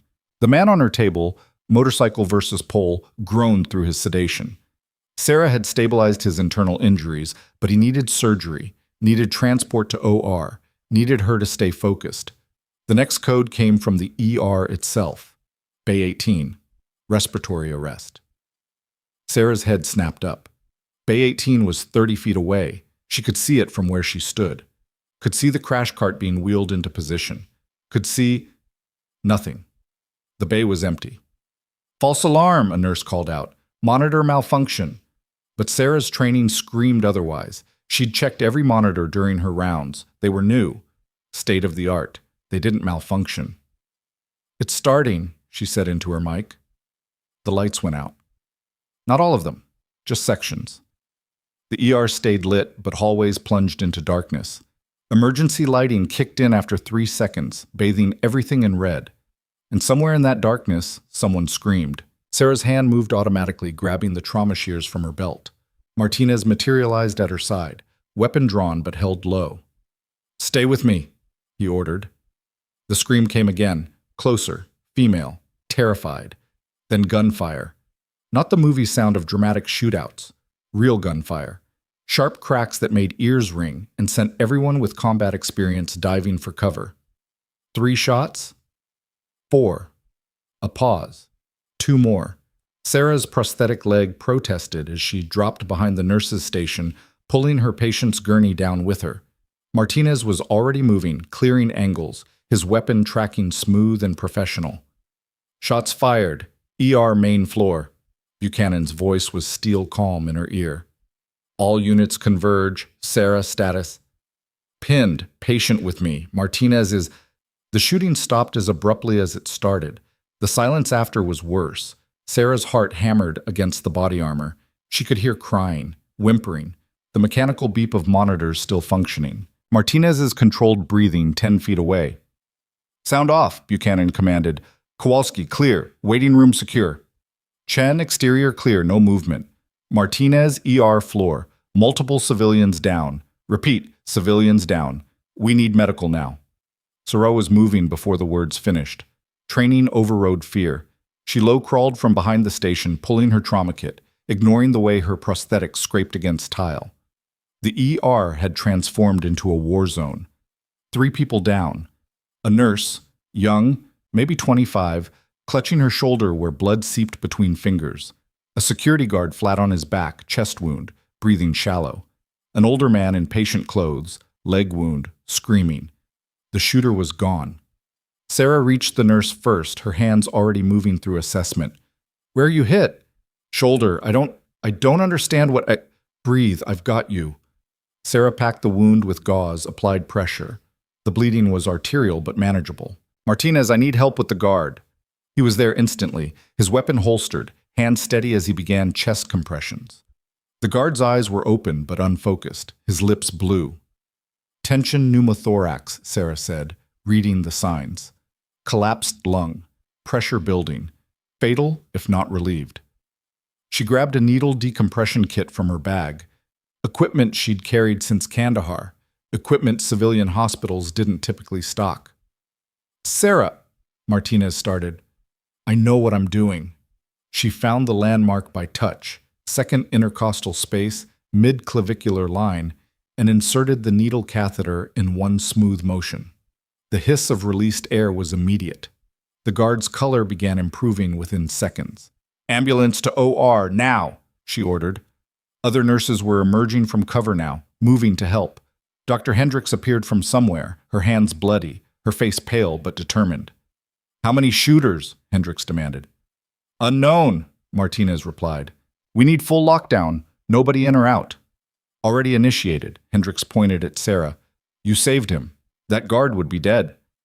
Sarah didn't answer. She was already moving to the 3rd victim, the older patient, whose leg wound was bleeding but not critical. She tied a tourniquet, marked the time, and turned back to assess. Her earpiece crackled. "Sarah, you need to see this." Buchanan's voice held something new, something like horror. "I'm busy with casualties. Now, Sarah, security camera, Bay 12. Bay 12, where the meth withdrawal patient had been, where Sarah had checked on him 90 minutes ago, made sure he was stable, ensured he had fluids running. She stood on shaking legs and walked to the bay. The patient was gone. In his place, propped against the pillow, was a photograph. Sarah's photograph. From Kandahar. From a mission briefing 3 years dead, showing her in full tactical gear, rifle in hand, standing over enemy casualties, and written across it in red marker. 73 becomes 0. Beneath the photo was a combat knife, K-bar style, American issue, and beneath the knife was a severed finger wearing a ring she recognized, Jennifer Lynn's wedding ring. The world tilted. Sarah grabbed the bed rail to stay upright, her vision tunneling. "That's not possible," she whispered. "Lynn died in a car accident, natural causes. The report said—" "The report lied," Cross's voice cut through the earpiece. Or we did. Sarah, I'm sorry. Lynn's death wasn't an accident. It was a hit. We covered it up to protect her family, to prevent panic. But Tariq killed her, and he took trophies. Sarah's hands were shaking so badly she had to clench them into fists. You knew, and you didn't tell me. We had to maintain operational security. She was one of mine. The words came out raw, torn. She was alive because of me, and he killed her, and you lied. Martinez's hand landed on her shoulder. Sarah, breathe. I can't. He has her ring. He cut off her finger. The hospital's fire alarm began shrieking. Then the sprinkler system activated, drowning everything in artificial rain. And in the chaos and the water and the screaming, Sarah heard it, laughter, coming from the hospital's PA system. A man's voice, accented, cultured, speaking English with careful precision. Hello, Iron Viper. Do you remember me? Do you remember my brother burning? Do you remember calling in the strike that turned him to ash while I hid like a rat underground? Tariq. I have waited 3 years for this moment. 3 years to build my network. 3 years to find everyone you saved, everyone who lives because of your skills. The laughter came again. Jennifer Lynn was first, a test, to see if you were paying attention. But there are 216 others, and I know where they all are. The words hit Sarah like bullets. Your friend Martinez, your teammate Kowalski, the medic Chen. Even the nurses working beside you tonight, everyone you've ever saved, everyone who owes you their life. A pause. I will take them all, one by one, and you will watch, just as I watched my brother die. Martinez pulled Sarah close as the message continued. But I am not without mercy. I offer you a trade. Your life for theirs. Come to me, alone, before sunrise. Or tomorrow, someone else you saved dies screaming. Static. Then an address. A warehouse in the industrial district. Abandoned. Perfect for an ambush. You are Iron Viper. You do not hide. You do not surrender. You fight. The voice dropped to barely a whisper. So fight me. Let us see whose will breaks first. The PA cut out. The sprinklers continued raining down. And Sarah stood in Bay 12 staring at a dead woman's wedding ring, while every person she'd ever saved became a target. Buchanan's voice crackled through the chaos. Do not engage. I repeat, do not engage. This is a trap. We evacuate, regroup, and Sarah pulled the earpiece out, dropped it in the water pooling at her feet, and met Martinez's eyes. I'm going, she said quietly. Like hell you are. He has a list, 216 names, people who are alive because I wouldn't quit on them, people who have families, futures, lives. And if you walk into that warehouse, you die. That's not justice, that's suicide. It's the only way to end this. Sarah picked up the Ka-bar knife from the bed. It was real. American military issue, the weight familiar in her hand. He wants a fight? I'll give him one. Kowalski appeared in the doorway, soaked from sprinklers, weapon visible now that any pretense of cover was blown. We don't have time for this. Local PD is responding to the alarm. FBI is minutes out. We need to move. I'm not running, Sarah said. Not while he's hunting my people. Chen joined them, his scarred face set. Then we go together, full team, just like Kandahar. No. Sarah's voice was iron. This is my fight. The hell it is. Martinez stepped close enough that she had to look up at him. You want to walk into a trap? Fine. But you're not doing it alone. We're your team. We follow you into the fire. That's what we do. Sarah looked at each of them. Martinez, whose hip would never fully heal from wounds she'd tried to prevent. Kowalski, whose 3 missing fingers were testament to rubble she'd been buried under. Chen, whose skull plate clicked when temperatures dropped, reminder of the ceiling that had tried to crush him. They were alive because of her, and Tariq would kill them to hurt her. If we do this, she said slowly, we do it smart, tactical, no heroics. Agreed, Kowalski said, and if I give the order to abort, you follow it. No arguments. Martinez nodded reluctantly. Sarah turned to the bed, to the photograph and the knife and the ring. She picked up Lynn's wedding band, slipped it into her pocket next to her heart. Then she lifted the Ka bar, testing its edge. Still sharp. "Let's go remind a terrorist why they call me Viper," she said, and walked out of Bay 12 into a hospital drowning in artificial rain and real blood and the promise of violence to come. Behind her, Buchanan's voice echoed from the discarded earpiece, ordering evacuation, demanding compliance, threatening court-martial. But Sarah Hollis had spent 3 years following orders, hiding from her past, pretending the quiet life was enough. She was done pretending. And somewhere across the city, in a warehouse full of shadows and hate, Tariq al-Rahman was about to learn what happened when you threatened everyone a combat medic had ever saved. The body count was about to change, and this time, it wouldn't be hers. The SUV cut through Ridgecrest's industrial quarter at 80 miles an hour, Martinez behind the wheel with the kind of controlled aggression that comes from convoy operations in hostile territory. Rain hammered the windshield. Lightning fractured the sky.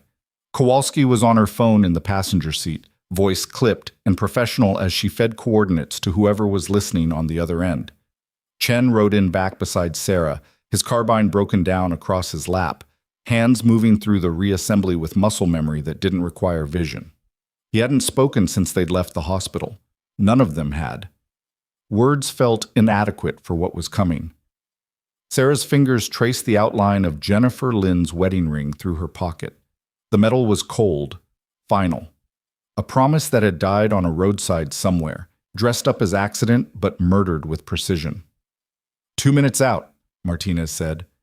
His eyes found Sarah in the rearview mirror. Last chance to think about this.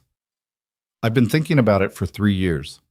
The warehouse district materialized from the rain like a graveyard of American manufacturing. Abandoned factories, rusted equipment, buildings gutted by bankruptcy and time. The address Tariq had provided belonged to a former textile mill, 5 stories of brick and broken windows, surrounded by cracked asphalt and chain-link fence. No lights, no visible movement, perfect kill zone. Martinez cut the engine 2 blocks out, letting the SUV coast into an alley between 2 abandoned grain silos. The silence after the engine died was heavy enough to suffocate. Thermal shows 3 heat signatures inside the main building, Kowalski reported, staring at her phone screen. Ground floor, north corner, could be Tariq and 2 guards, could be decoys, could be... A trap, Sarah finished. We know. Buchanan's team is 8 minutes behind us, Kowalski continued. FBI negotiator is trying to establish contact with Tariq through back channels. And Cross is screaming bloody murder about unauthorized operations, but she looked up. She's also positioning satellite surveillance and scrambling a direct action unit from Fort Bragg. Tell her to hold them at staging distance, Sarah said. If Tariq sees tactical teams moving in, he'll execute the contingencies, start hunting the people on his list. He might already be doing that. Then we end it here. Chen chambered around with a metallic snick that sounded like a period at the end of a sentence. Rules of engagement? Sarah pulled on a tactical vest that Martinez had grabbed from the base. Level 4 plates front and back, load-bearing harness, medical kit secured to her hip. Her scrubs were soaked from the hospital sprinklers, and the body armor underneath made her torso look bulkier than her frame should allow, but she moved through the gear check with practiced efficiency. We go in quiet, she said. Establish position. Assess threat. If we can extract Tariq alive, we do it. Intelligence wants him talking. And if we can't? Martinez asked. Sarah met his eyes. Then we make sure he never threatens another name on that list. They moved through the rain like ghosts, 4 figures in tactical black cutting through the storm. The mill's fence was child's play, bolt cutters through a padlock, hinges oiled recently enough to suggest someone had been maintaining access. Chen went first, carbine up, clearing angles with the smooth efficiency of someone who'd done this in Fallujah and Kandahar and a dozen other cities whose names were still classified. The building's exterior was exactly as abandoned as it appeared. Graffiti, broken glass, weeds growing through cracks in the foundation. But inside, fresh footprints, Martinez whispered, kneeling by a side entrance. Multiple individuals, within the last hour. Sarah examined the marks, boot treads, military style, at least 6 different patterns. He brought backup. 3 heat signatures, 6 boot prints, Kowalski said quietly. Math doesn't add up. Unless some of them are already dead, Chen suggested. His voice was flat, matter of fact, or positioned elsewhere. They entered through a loading dock door that had been jimmied open. The interior smelled like rust and decay, and something else. Something chemical that made Sarah's training scream warnings. Her hand drifted to the medical kit on her hip. That's accelerant, Martinez confirmed. Gasoline, maybe diesel. He's planning to burn it, Sarah said. After we're inside. Good thing we're not staying long. The ground floor was a maze of abandoned machinery and support columns. Their night vision turned everything into green-tinted shapes and shadows. Chen took point, moving with the careful deliberation of someone who'd survived too many ambushes to rush. Kowalski covered their 6. Martinez stayed on Sarah's shoulder, close enough to respond but far enough to engage independent targets. The heat signatures were in the north corner, exactly where the thermal imaging had placed them. But as they approached, details emerged that made Sarah's stomach clench. Not people. Space heaters, 3 of them, arranged to create human-shaped thermal blooms. It's a decoy, Kowalski hissed. The explosion came from behind them. Not large, not designed to kill, just enough to collapse the entrance they'd used, sealing them inside with a crash of concrete and rebar that echoed through the empty building like judgment. Lights flooded the space, industrial floods positioned on upper catwalks, turning night vision into blinding liability. They ripped off their goggles in unison, blinking against the sudden glare. And above them, on a catwalk 20 feet up, Tariq al-Rahman appeared. He looked smaller than Sarah remembered from intelligence photos. Shorter, thinner. The burns that covered the left side of his face had healed badly, leaving scar tissue that pulled his mouth into a permanent sneer. His right arm was gone below the elbow, casualty of the airstrike, replaced with a prosthetic that looked functional but crude. Behind him, 4 men with rifles. Professional stance, probably Syrian or Iraqi, based on their equipment. Iron Viper, Tariq said. His English was perfect, accent slight. You came. I confess, I doubted. Thought perhaps American courage was as much propaganda as American honor. Sarah stepped forward, hands visible but close to her sidearm. You wanted a fight. Here I am. No. Tariq's smile was awful to see, the scar tissue stretching. I wanted you to suffer. The fight is merely entertainment. He gestured, and 2 more men appeared on opposite catwalks, dragging someone between them. Dr. Patricia Hendricks. The hospital director was bound, gagged, her face bloody from what looked like a beating. Her eyes found Sarah's and widened with terror and recognition. Insurance, Tariq explained. In case you brought friends, which you did. His gaze swept across Martinez, Kowalski, Chen. 3 soldiers, the ones you saved in Kandahar. How poetic, how perfectly you deliver my revenge. Martinez's weapon came up fractionally. Let her go. Your issue is with Hollis. My issue is with everyone she saved. Every life she preserved is an insult to my brother's memory. Tariq's prosthetic hand twitched. He was a commander, a leader. He fought for our people while Americans dropped bombs from the sky like cowards. Your brother was targeting civilians, Sarah said quietly. IED factories. Suicide bomber training. We had surveillance footage of him executing. Lies! The word echoed through the warehouse. American lies to justify American murder. I watched the videos myself before I called in the strike. You murdered him. I stopped him from killing more innocents. That's the job. Sarah's hand moved slowly toward her sidearm. But I didn't come here to debate. You have a list. 216 names. People I've saved. You want to trade? Yes. Tariq calmed himself with visible effort. Your life. For theirs. You walk into that room. He pointed to a door at the far end of the floor.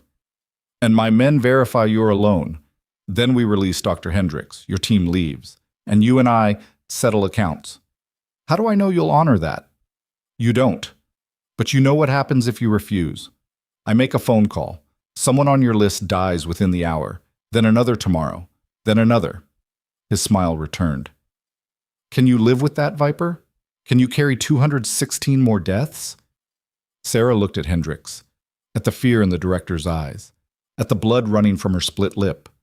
Then she looked at Martinez, at Kowalski, at Chen, her team, her family, the people she'd already died for once. Counteroffer, Sarah said. Sarah Masharam. Let Hendricks go. Keep my team. Me for them and her. 4 for 1. Sarah, no, Martinez started. Shut up. She didn't look at him, kept her eyes on Tariq. You want revenge? I'm offering it, but the civilians walk. That's the deal. Tariq considered this. His scarred face worked through calculations, weighing options. Acceptable, he said finally. But you surrender your weapons first, all of them, and your team watches. They watch you die knowing they couldn't save you, just as I watched my brother burn. Sarah began disarming, sidearm, backup piece from her ankle, the KA bar knife. She placed them on the concrete floor with exaggerated care. The vest, too. She stripped off the tactical vest, then the body armor beneath. The wet scrubs clung to her frame, making her look smaller, vulnerable. Prosthetic, Tariq demanded. I've read your file. You hide weapons. Sarah sat on the floor, rolled up her pant leg, and detached the prosthetic. The action was methodical, clinical. She laid it beside her other equipment. Now she was unarmed, unarmored, one-legged on a concrete floor facing a man who'd spent 3 years planning her death. Martinez's breathing had gone harsh. Chen's jaw was clenched so tight Sarah could see muscle jumping. Kowalski's eyes were wet. Good, Tariq said. Now crawl to the room, like the animal you are. The words were designed to humiliate, to break her. Sarah pulled herself across the floor using her arms, dragging her stump behind her. The concrete was cold, rough. It scraped skin through the wet scrubs. Every foot felt like a mile.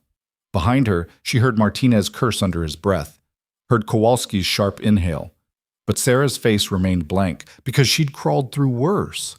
Through Afghan sand with a bullet in her calf, through rubble with her leg half severed, through nightmares every night for 3 years. This was just concrete. She reached the door, pulled herself upright using the frame. Inside, Tariq ordered. Sarah pushed the door open and entered the room beyond. It was small, maybe 10 by 10, empty except for a chair in the center and a camera on a tripod. The walls were concrete, no windows. One door, the one she'd just entered. The chair had restraints, medical grade, the kind used in psychiatric holds. Sit, Tariq said from the doorway. 2 of his men entered behind him, rifles ready. Sarah sat. Let them strap her wrists, her remaining ankle. Let them secure the chest strap that pinned her to the chair. When they were done, she couldn't move anything except her head. Tariq circled her slowly, his prosthetic hand clicking softly with each swing. 3 years I've waited for this moment. 3 years to find you, to plan, to make you understand what you took from me. I took a terrorist off the battlefield, Sarah said. I'd do it again. Yes, I believe you would. He stopped in front of her. Which is why breaking you will be so satisfying. He pulled out a phone, pressed a button, and the camera activated. A red light blinked. Recording. The world will watch this, Tariq said. Every jihadist cell, every resistance fighter. They'll see the great Iron Viper helpless, crying, begging, and when I finally kill you, they'll know that American soldiers are not invincible, that we can reach them, hurt them, make them suffer as they've made us suffer. You're going to be disappointed, Sarah said quietly. We'll see. He nodded to his men. One left, returning moments later with a case. Medical equipment, scalpels, syringes, tools designed to extend suffering. I was a doctor once, Tariq said conversationally, before the war. Before your country destroyed mine. I know exactly how to keep you conscious, how to make pain last. He selected a scalpel, tested its edge against his thumb. Where shall we start? The arms? The legs? Leg, I suppose. Or perhaps... The explosion was distant but unmistakable, followed by automatic weapons fire. Tariq's head snapped toward the door. What? More gunfire, closer now, coming from multiple directions. One of his men rushed in. Sir, we have breaches on 3 sides. Military teams, at least 20 operators. They're The wall behind Sarah exploded inward. Not literally, but breaching charges blew a hole large enough for 4 operators to flood through in tactical stack, weapons up, laser sights cutting through dust and smoke. Down, down, down! Tariq's men tried to respond, but federal operators moved like water, flowing around obstacles, shots fired with surgical precision. 2 hostiles down in under 3 seconds. The third tried to use Tariq as a shield, but took a round through the shoulder that spun him away. Tariq himself lunged for Sarah with the scalpel raised and stopped when the muzzle of Buchanan's rifle pressed against his temple. "Drop it," Buchanan said. No emotion, just fact. The scalpel clattered to the floor. "You're surrounded," Buchanan continued. "Your exterior team is neutralized. Your explosives are disarmed. Your network is being rolled up as we speak across 3 states. He shifted slightly, and Sarah could see his face now, calm, professional. "Did you really think we'd let her walk in here without overwatch?" Tariq's eyes went to Sarah. "You knew, this whole time. I knew you'd try to take control," Sarah said. "That you'd need me vulnerable, helpless, so I gave you what you wanted." She met his gaze. "But I was never helpless. I was bait." The door opened again, and Reeves entered with Cross beside him. Behind them came Martinez, Kowalski, and Chen, unhurt, unrestrained, weapons in hand. "We've been inside your network for 6 weeks, Cross said, pulling out a tablet. "Every phone call, every encrypted message, every name on your list. We've had protective surveillance on them since we identified the threat." She turned the screen toward Tariq. "Including Jennifer Lynn." Sarah's breath caught. "What?" "Lynn didn't die," Cross said quietly. "The car accident was staged. We faked her death to protect her when we learned she was targeted. She's in protective custody, has been, for a month." She pulled up a photo. Jennifer Lynn, alive, sitting in what looked like a safe house, wearing her wedding ring. The ring in Sarah's pocket suddenly felt like it weighed nothing. "That finger," Sarah started, "belonged to one of Tariq's own men. He killed him for failing a previous operation and used the trophy to manipulate you."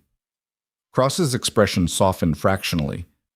"We couldn't tell you, needed you to react genuinely, to sell the performance." Sarah looked at Reeves. "You used me." "We protected you," he corrected, "and 216 other people.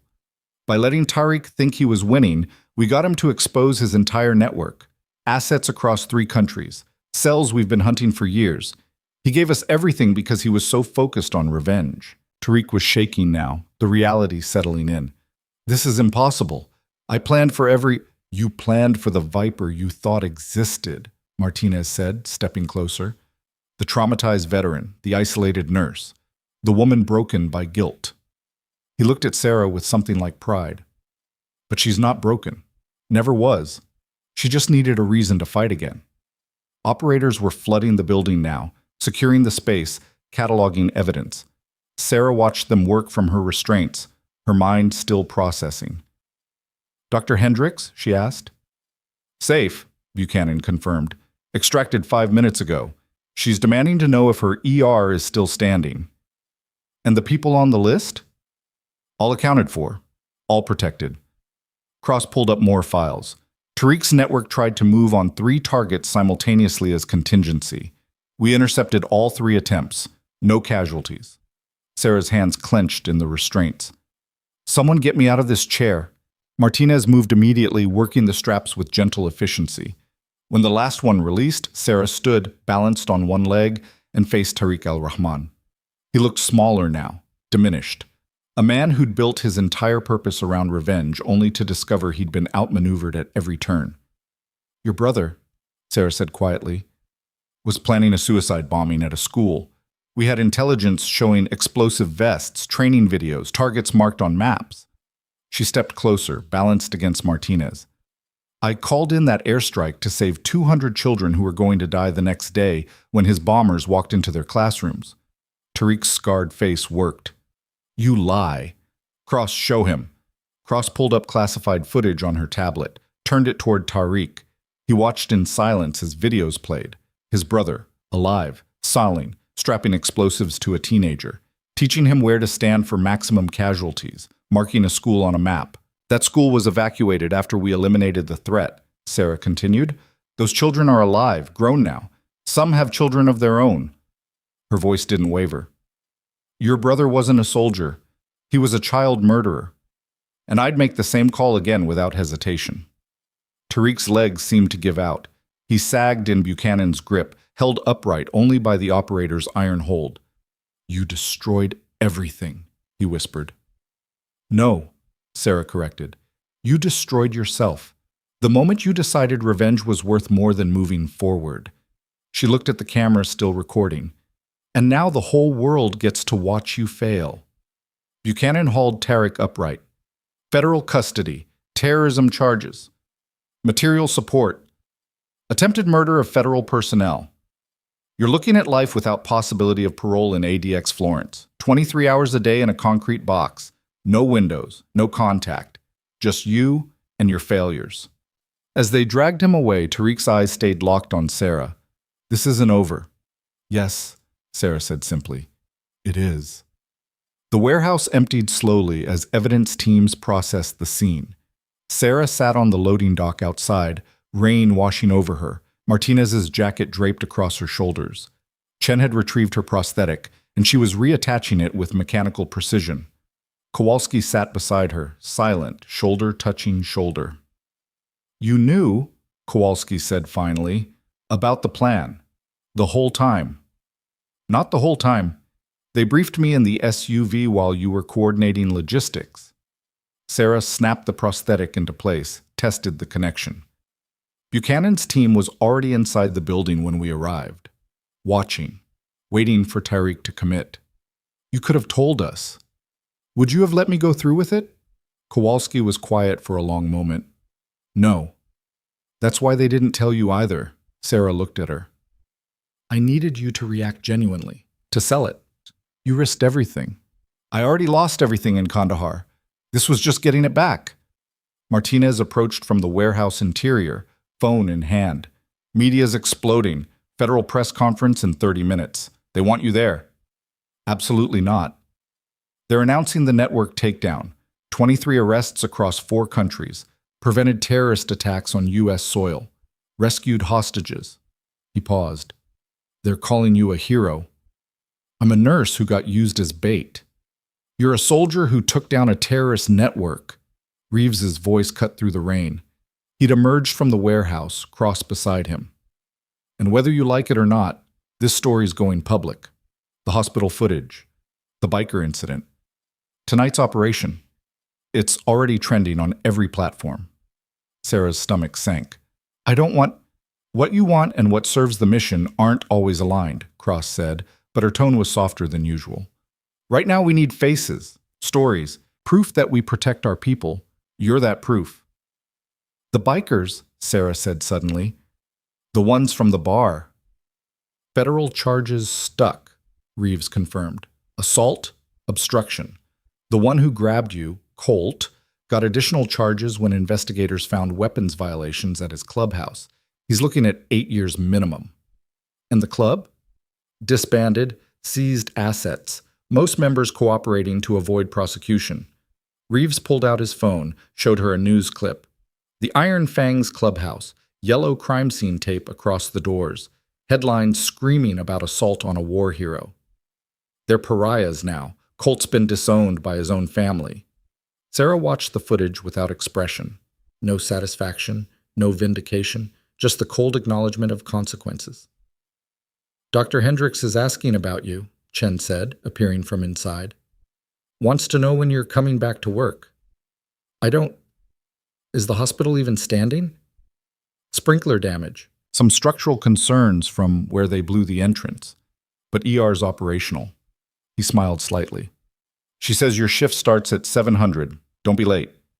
The absurdity of it, surviving a terrorist operation only to worry about shift work, pulled something like a laugh from Sarah's chest. Tell her I'll think about it. The press conference happened without her. Sarah watched from a secure room at the base while federal officials announced the operation's success.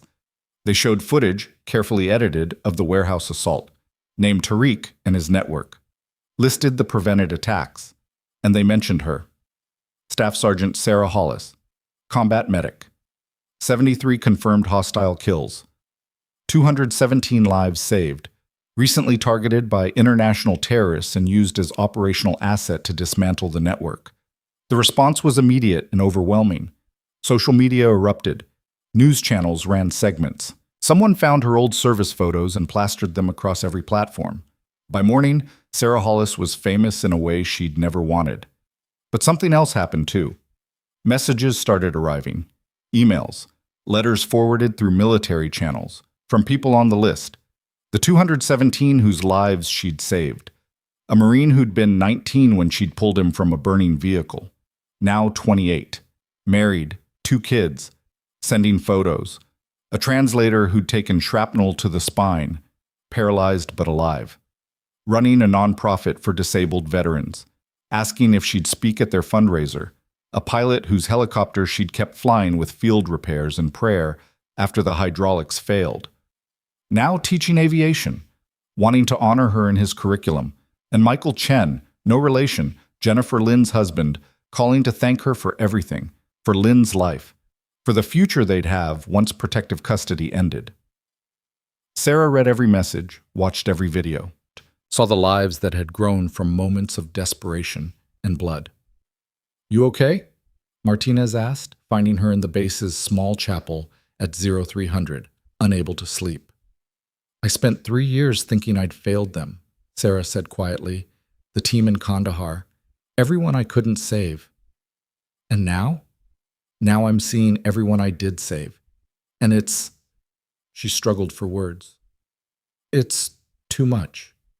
"That's the thing about saving lives," Martinez said, sitting beside her. "You don't get to see the ripples. The kids who grow up with parents because you stopped the bleeding. The grandkids who will never exist if you'd quit. The future's built on your refusal to surrender." Lynn's husband said she wanted kids. "She'll have them. She's alive, protected. You gave her that." Sarah's hand drifted to her pocket, to the empty space where she'd carried what she thought was Lynn's wedding ring. "I was ready to believe the worst. Because the worst is easier than hope, easier than thinking your sacrifice mattered." "Did it?" Martinez took her hand. "Ask the 217 people breathing because you wouldn't quit. Ask their families, their children. Ask me." His voice roughened. "You dragged me out of that building when everyone else said to leave me. I've got a daughter now, 3 years old. She exists because you didn't give up." Sarah's vision blurred. "You never told me." "I'm telling you now." He pulled out his phone, showed her a photo. A little girl with dark curls and Martinez's eyes, grinning at the camera. "Her name's Elena, after you. Different spelling, but she knows her godmother is a hero." The tears came then, quiet and inevitable, and Martinez just held her while she cried for everyone she'd saved, and everyone she'd lost, and the impossible weight of carrying both. When dawn broke, Sarah stood in the base commander's office facing Reeves and Cross for final debrief. "Tariq's network is dismantled," Cross reported. "But the ideology persists. There will be others." "There always are," Sarah said. "Which is why we're offering you a position," Reeves said. "Civilian instructor, combat medicine, crisis response training, based here. No deployments unless you volunteer." "I have a job." Dr. Hendricks called. "She's willing to work around a modified schedule, part-time ER, part-time here." Reeves pulled out a folder. "You'd train the next generation of combat medics. Teach them what you know. How to save lives under fire. How to not quit when everything says quit." Sarah looked at the folder without opening it. "And if I say no?" "Then you go back to Clearwater General full-time. Live your life. We'll maintain passive security, but you're free." Cross met her eyes. "But I think you know you can't go back to just being a nurse. Not after this. Not after the world saw what you really are." "What am I?" "Someone who refuses to accept that lives are expendable. Someone who fights when fighting seems impossible. Someone who..." Cross paused. "Proves that the quiet ones are the most dangerous when you push them too far." Sarah thought about the hospital, the patients, the night shifts and the saves and the losses, thought about the classroom full of young medics who'd deployed to places she'd been, faced things she'd faced, need skills she'd learned in blood. I want both, she said finally. Hospital and instruction. I'm not giving up patients to train soldiers. Done, Reeves said immediately. Welcome aboard. 3 days later, Sarah returned to Clearwater General for her first shift since the warehouse operation. She entered through the ER bay, expecting stares and whispers. Instead, the entire night shift stood waiting. Dr. Hendricks at the front, her split lip healed but still visible. Nurses, techs, security guards. They applauded. Not long, not theatrical, just quiet recognition from people who understood what she'd risked and why. Welcome back, Hendricks said. Bay 5 needs sutures. Bay 8 is a possible MI. Bay 12. She paused.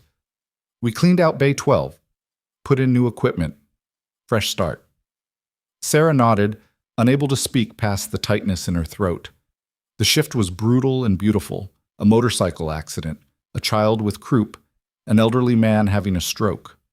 Lives hanging in balance, tipping toward death or recovery based on seconds and decisions, and the refusal to quit. At 300, during a rare quiet moment, Sarah stood in the ambulance bay watching rain fall. Her prosthetic ached. Her back hurt. She was exhausted to her bones, and she'd never felt more alive. Martinez found her there, having driven over from the base after his own shift ended. You good? He asked. Yeah. Liar, she smiled. Getting there. He handed her a package, small, wrapped carefully. This came through official channels, from Jennifer Lynn. Sarah opened it with shaking hands. Inside was a photograph, Lynn and her husband, smiling, standing in front of a house. Behind them, visible in the window, a crib. And beneath the photo, a note in Lynn's handwriting. Thank you for my life, for my family, for everything. We're naming her Sarah. Beneath that, a second photo. Ultrasound, a tiny shape that would become a person, a future, a life built on borrowed time that was no longer borrowed, but earned. Sarah held the photos against her chest and let the rain wash over her while Martinez stood guard, giving her space to feel everything she'd been holding back. Behind them, the ER's automatic doors hissed open. An ambulance pulled in, sirens wailing, medics already moving with controlled urgency. We've got incoming, someone shouted. Sarah turned, squaring her shoulders, and walked back inside to do the only thing she'd ever really known how to do. Save lives, one at a time. Until the count was so high that 73 seemed like nothing more than a footnote in a story about refusing to quit when quitting would have been easier. The doors closed behind her, sealing out the rain and the night and the ghosts of everyone she'd been before. And in Bay 12, the room that had held a severed finger and a threat, a patient waited with a story of his own, needing hands that wouldn't shake and a voice that wouldn't quit, and a nurse who'd proven that underestimating the quiet ones was the last mistake you'd ever make. Sarah pulled on fresh gloves, checked the monitors, and began. Because that's what Iron Viper did. She fought, she saved, she survived. And she made sure everyone who'd ever dismissed her, mocked her, or thought her weakness was vulnerability learned the difference between being quiet and being harmless. The tattoo hidden beneath her scrubs remained her secret. 73 confirmed kills that would never define her as much as the 217 lives she'd refused to lose. In the warehouse, Tariq al-Rahman sat in federal custody, watching news coverage of his network's collapse, realizing too late that revenge had cost him everything while giving him nothing. And in Ridgecrest, in a dive bar called Crusher's Roadhouse that was now permanently closed, 7 men carried federal criminal records and the knowledge that they'd grabbed a war hero and paid the price. But Sarah Hollis didn't think about any of them. She thought about the patient in front of her, the life in her hands, the choice between giving up and going on. She chose to go on. She always had. The industrial district at 3 a.m. was a graveyard of American manufacturing, skeletal warehouses and rusted chain-link fences stretching under sodium lights that flickered like dying stars. Sarah sat in the back of the SUV while Kowalski drove, her hands steady on the wheel despite the tension radiating through the vehicle. Chen monitored 3 tablets simultaneously, tracking heat signatures and radio frequencies. Martinez checked his rifle for the 4th time, muscle memory from 1,000 insertions. Buchanan's losing his mind, Chen reported, watching encrypted messages flood one of his screens. Says if we proceed without federal authorization, we're looking at court-martial, possible treason charges, and definite jail time. Tell him we'll send postcards from Leavenworth, Martinez muttered. Sarah said nothing. She was watching the warehouse approach through rain-streaked windows, her mind running through scenarios. Tariq wouldn't be alone. He'd have support. Hassan the sniper for certain, probably the other operatives Cross had identified. They'd expect her to come alone, desperate, emotional. They'd expect the limping nurse, not the operator she'd been. That was their first mistake. 1 block out, Kowalski announced. Thermal shows at least 6 signatures inside the main structure. Could be more in the basement or shielded areas. Weapons? Can't confirm from here, but assume yes. Martinez leaned forward between the seats. Last chance, Sarah. We can still call this in. Let the federal task force handle it. And how many of my people die while they're getting warrants and running bureaucratic circles? Sarah met his eyes in the rearview mirror. Lynn's already dead. Who's next? Davis's widow? The corporal I pulled from that burning Humvee? The private whose leg I saved while artillery was landing 50 meters away? Point made. Martinez checked his magazine one more time. We go in smart. Chen provides overwatch from the roof access across the street. Kowalski covers the rear exit. You and me, front door. No. Sarah's voice was quiet but absolute. I go in alone. The SUV went silent except for rain drumming on metal. That's suicide, Kowalski said flatly. That's what he expects, what he wants. A broken woman stumbling into his trap. Sarah pulled the body armor tighter. But I'm not going as bait. I'm going as what I actually am. Which is? Someone who's killed 73 people and saved 217 others. Someone who knows exactly how much blood she can lose before unconsciousness. Someone who's already died once and came back angrier. She checked the KA bar knife she'd taken from the hospital, then the compact Glock 19 Martinez had reluctantly given her. He thinks he's hunting a crippled nurse. Let him keep thinking that until it's too late. Chen looked up from his tablets. If you go in alone, we can't extract you if it goes wrong. It won't go wrong, because you 3 will do what you do best. Provide support. I don't have to see to trust. Sarah opened the door, letting cold air and rain flood the interior. Tariq wants theater? I'll give him a performance he'll never forget. She stepped out into the night, her prosthetic leg clicking against wet pavement. The warehouse loomed ahead, a 3-story concrete monolith with broken windows and a corrugated metal roof that sang in the wind. A single door hung open, invitation or trap, depending on perspective. Behind her, the SUV's doors opened quietly. Martinez, Kowalski, and Chen deploying to positions without needing orders. Years of working together meant communication happened in glances and gestures, in the wordless language of people who'd bled side by side. Sarah approached the door alone. The interior smelled like rust and old motor oil. Emergency lighting, recently installed, she noted, cast everything in harsh white. The main floor was vast and empty except for support pillars and the shadows they created. Her footsteps echoed. Iron Viper. The voice came from speakers mounted high on the walls. Tariq. Amplified. Theatrical. You came. I confess, I had doubts. 3 years of hiding. 3 years of pretending to be weak. I thought perhaps you had forgotten how to be dangerous. Sarah walked deeper into the warehouse, her gait exaggerating the limp slightly. Let him see what he expected. I'm here. Let's finish this. Finish? No, we are just beginning. Lights blazed from the second floor, portable floods that turned the warehouse floor into a stage. You see, I have been very patient, very thorough. Would you like to know how I found Jennifer Lynn? Sarah's jaw clenched, but she kept walking. Social media. So careless, Americans. She posted photographs from her wedding, tagged her location, mentioned in an interview that she survived Kandahar thanks to an incredible medic. I simply followed the trail. A pause.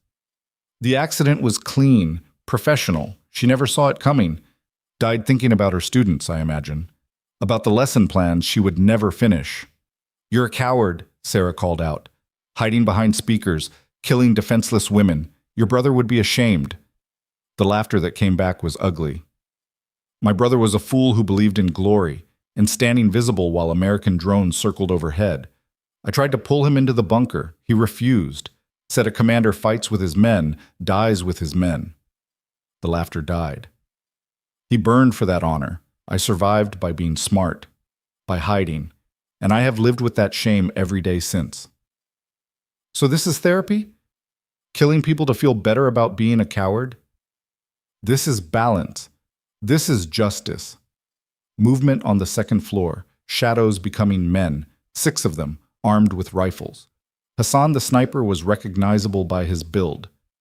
You took my brother. I take everyone you saved. We become equals in loss. We'll never be equals. Sarah stopped in the center of the warehouse floor, directly under the lights. Exposed. Vulnerable. Exactly where Tariq wanted her. Because I saved people. You just murder them. Semantics. A door opened on the second floor, and Tariq al-Rahman finally showed himself. He was smaller than Sarah expected, maybe 5'8", thin to the point of gaunt. The burns covered the left side of his face and neck, scar tissue pulled tight over bone. His right arm ended at the elbow, casualty of the airstrike she'd called in. You see what your justice did? You see what American freedom costs? I see what happens when you put bombs in schools and execute aid workers, Sarah replied. Your brother wasn't a soldier. He was a terrorist. And yeah, I called in the strike. I'd do it again. Tariq's face contorted. You will apologize. You will beg. You will... I'll do nothing of the kind. Sarah's voice cut through his rising hysteria. You want to shoot me? Do it. But stop pretending this is about justice or honor. This is about you feeling powerless. About surviving while better men died. About living with the knowledge that your brother had more courage in his last second than you've had your entire life. The warehouse went silent, except for rain hammering the roof. Then Tariq laughed again, but this time it sounded brittle. You think your words wound me? I think you're stalling. Sarah took 3 steps forward, her limp more pronounced now, playing the part. Which means you're waiting for something, or someone. Very perceptive. Yes, I am waiting. Waiting for my network to confirm they are in position near the 216 people on my list. Waiting for you to understand the scope of what you have lost. He checked his watch. Expensive, Swiss, paid for with blood money. In approximately 4 minutes, my people will receive the order to execute. Simultaneous strikes. Your precious saves all dying together, unless I what? Kill myself? Beg for mercy? Unless you kneel. Tariq gestured to the concrete floor. Kneel before me. Acknowledge your crimes. Apologize for my brother's death. And perhaps, I will consider calling off the strikes. Sarah's hands clenched around the Glock, hidden beneath her scrub top. Every instinct screamed to shoot, to fight, to end this. But Martinez's voice crackled in her other ear, the one with the backup comm unit Chen had slipped her. Sarah, we've got problems. Chen's picking up radio traffic. Tariq's not bluffing. We've identified at least 12 operatives moving into position across 3 states. They're really going after your list. Her blood turned to ice. 216 people. Teachers and soldiers and mothers and kids who'd grown up because she'd kept them breathing through the worst moments of their lives. I'm waiting, Viper. Tariq smiled, and the scar tissue pulled his face into something monstrous. Your pride or their lives. Choose. Sarah's prosthetic leg ached where she'd been putting weight on it. Her hands shook slightly. Not from fear, but from the rage she was barely containing. Then she did something Tariq didn't expect. She laughed. Not hysterical, not desperate, but genuine dark amusement. You really don't know, do you? She said. Tariq's smile faltered. Know what? What I actually did in Kandahar. What Iron Viper means. Sarah took another step forward, and this time the limp was gone, her movement smooth and predatory. See, everyone focuses on the 73 kills, the combat engagements, the confirmed eliminations, but that's not why they called me Viper. She could see Tariq's men shifting nervously on the second floor, rifles tracking her movement. They called me Viper because of what I did in the 3 minutes after I got wounded, after your brother's ambush hit my convoy, after the IED took my leg. Another step. Want to know what I did while I was bleeding out, Leg gone below the knee? Artery pumping sand red? Silence. I called in a medevac. Then I dragged 6 wounded soldiers to cover. Then I performed field amputations on 2 of them to prevent bleed out. Then I returned fire while talking a 19-year-old private through applying a tourniquet to my own femoral artery. Sarah's voice dropped to barely above a whisper. Then I coordinated close air support while manually compressing a sucking chest wound on my team lead. Then, only then, after everyone else was stable, I let myself pass out. She was 15 feet from the stairs now, close enough to see sweat on Hassan's face. The nickname isn't about killing, Tariq. It's about refusing to die, about striking back from positions everyone says are fatal, about being more dangerous wounded than most people are at full strength. Sarah pulled the Glock, letting it hang loose at her side. So when you threaten my people, when you think you can make me kneel, you're fundamentally misunderstanding something. And what is that? Tariq's voice had lost its confidence. I don't negotiate with dead men. The lights went out. Chen's doing overwatch from across the street, tapping into the warehouse's electrical system. The emergency lights died 3 seconds later. Darkness swallowed everything. Then the world became sound and violence. Muzzle flashes from the second floor, panicked shooting from Tariq's men, firing blind into where Sarah had been standing. But she was already moving, muscle memory from 1,000 darkened operations, carrying her to the support pillar she'd identified earlier. Return fire erupted from 2 directions. Martinez and Kowalski, positioned at windows she'd trusted them to find, their shots precise and devastating. Chen's rifle spoke once, Hassan dropping with a sniper round through the chest before he could acquire a target. Sarah went up the stairs in the chaos, her prosthetic leg somehow steadier in combat than it ever was in peace. She moved like smoke, like the operator she'd been before the nurses' scrubs and the quiet life. The first hostile appeared at the top of the stairs, muzzle flash giving away his position. Sarah put 2 rounds center mass before he could track to her. He went down hard.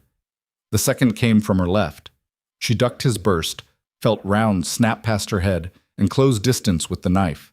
The KA bar found his throat before he could correct his aim. Lights! Tariq's voice shrieking now. Get the... The emergency generator kicked in, flooding the space with harsh white light. 4 of Tariq's men were down. 2 were fleeing toward the rear exit, where Kowalski's controlled fire convinced them to reconsider. Tariq himself stood frozen near a makeshift office, his one good hand clutching a phone. Sarah advanced on him, Glock raised, her breathing controlled despite the adrenaline. It's over, she said. No. Tariq lifted the phone. 1 call, 1 button. My people execute everyone on the list. You cannot stop them all. You're right. I can't. Sarah stopped 10 feet away. But the FBI can. And they have. While you were monologuing, while you were so focused on me, federal agents were rolling up your entire network.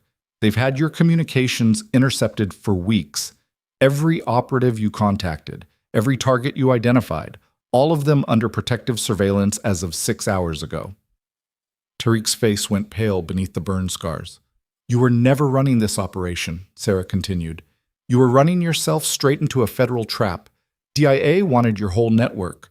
They used me as bait, and you bit. No, that's true. Cross's voice echoed from a speaker system Chen must have tapped into.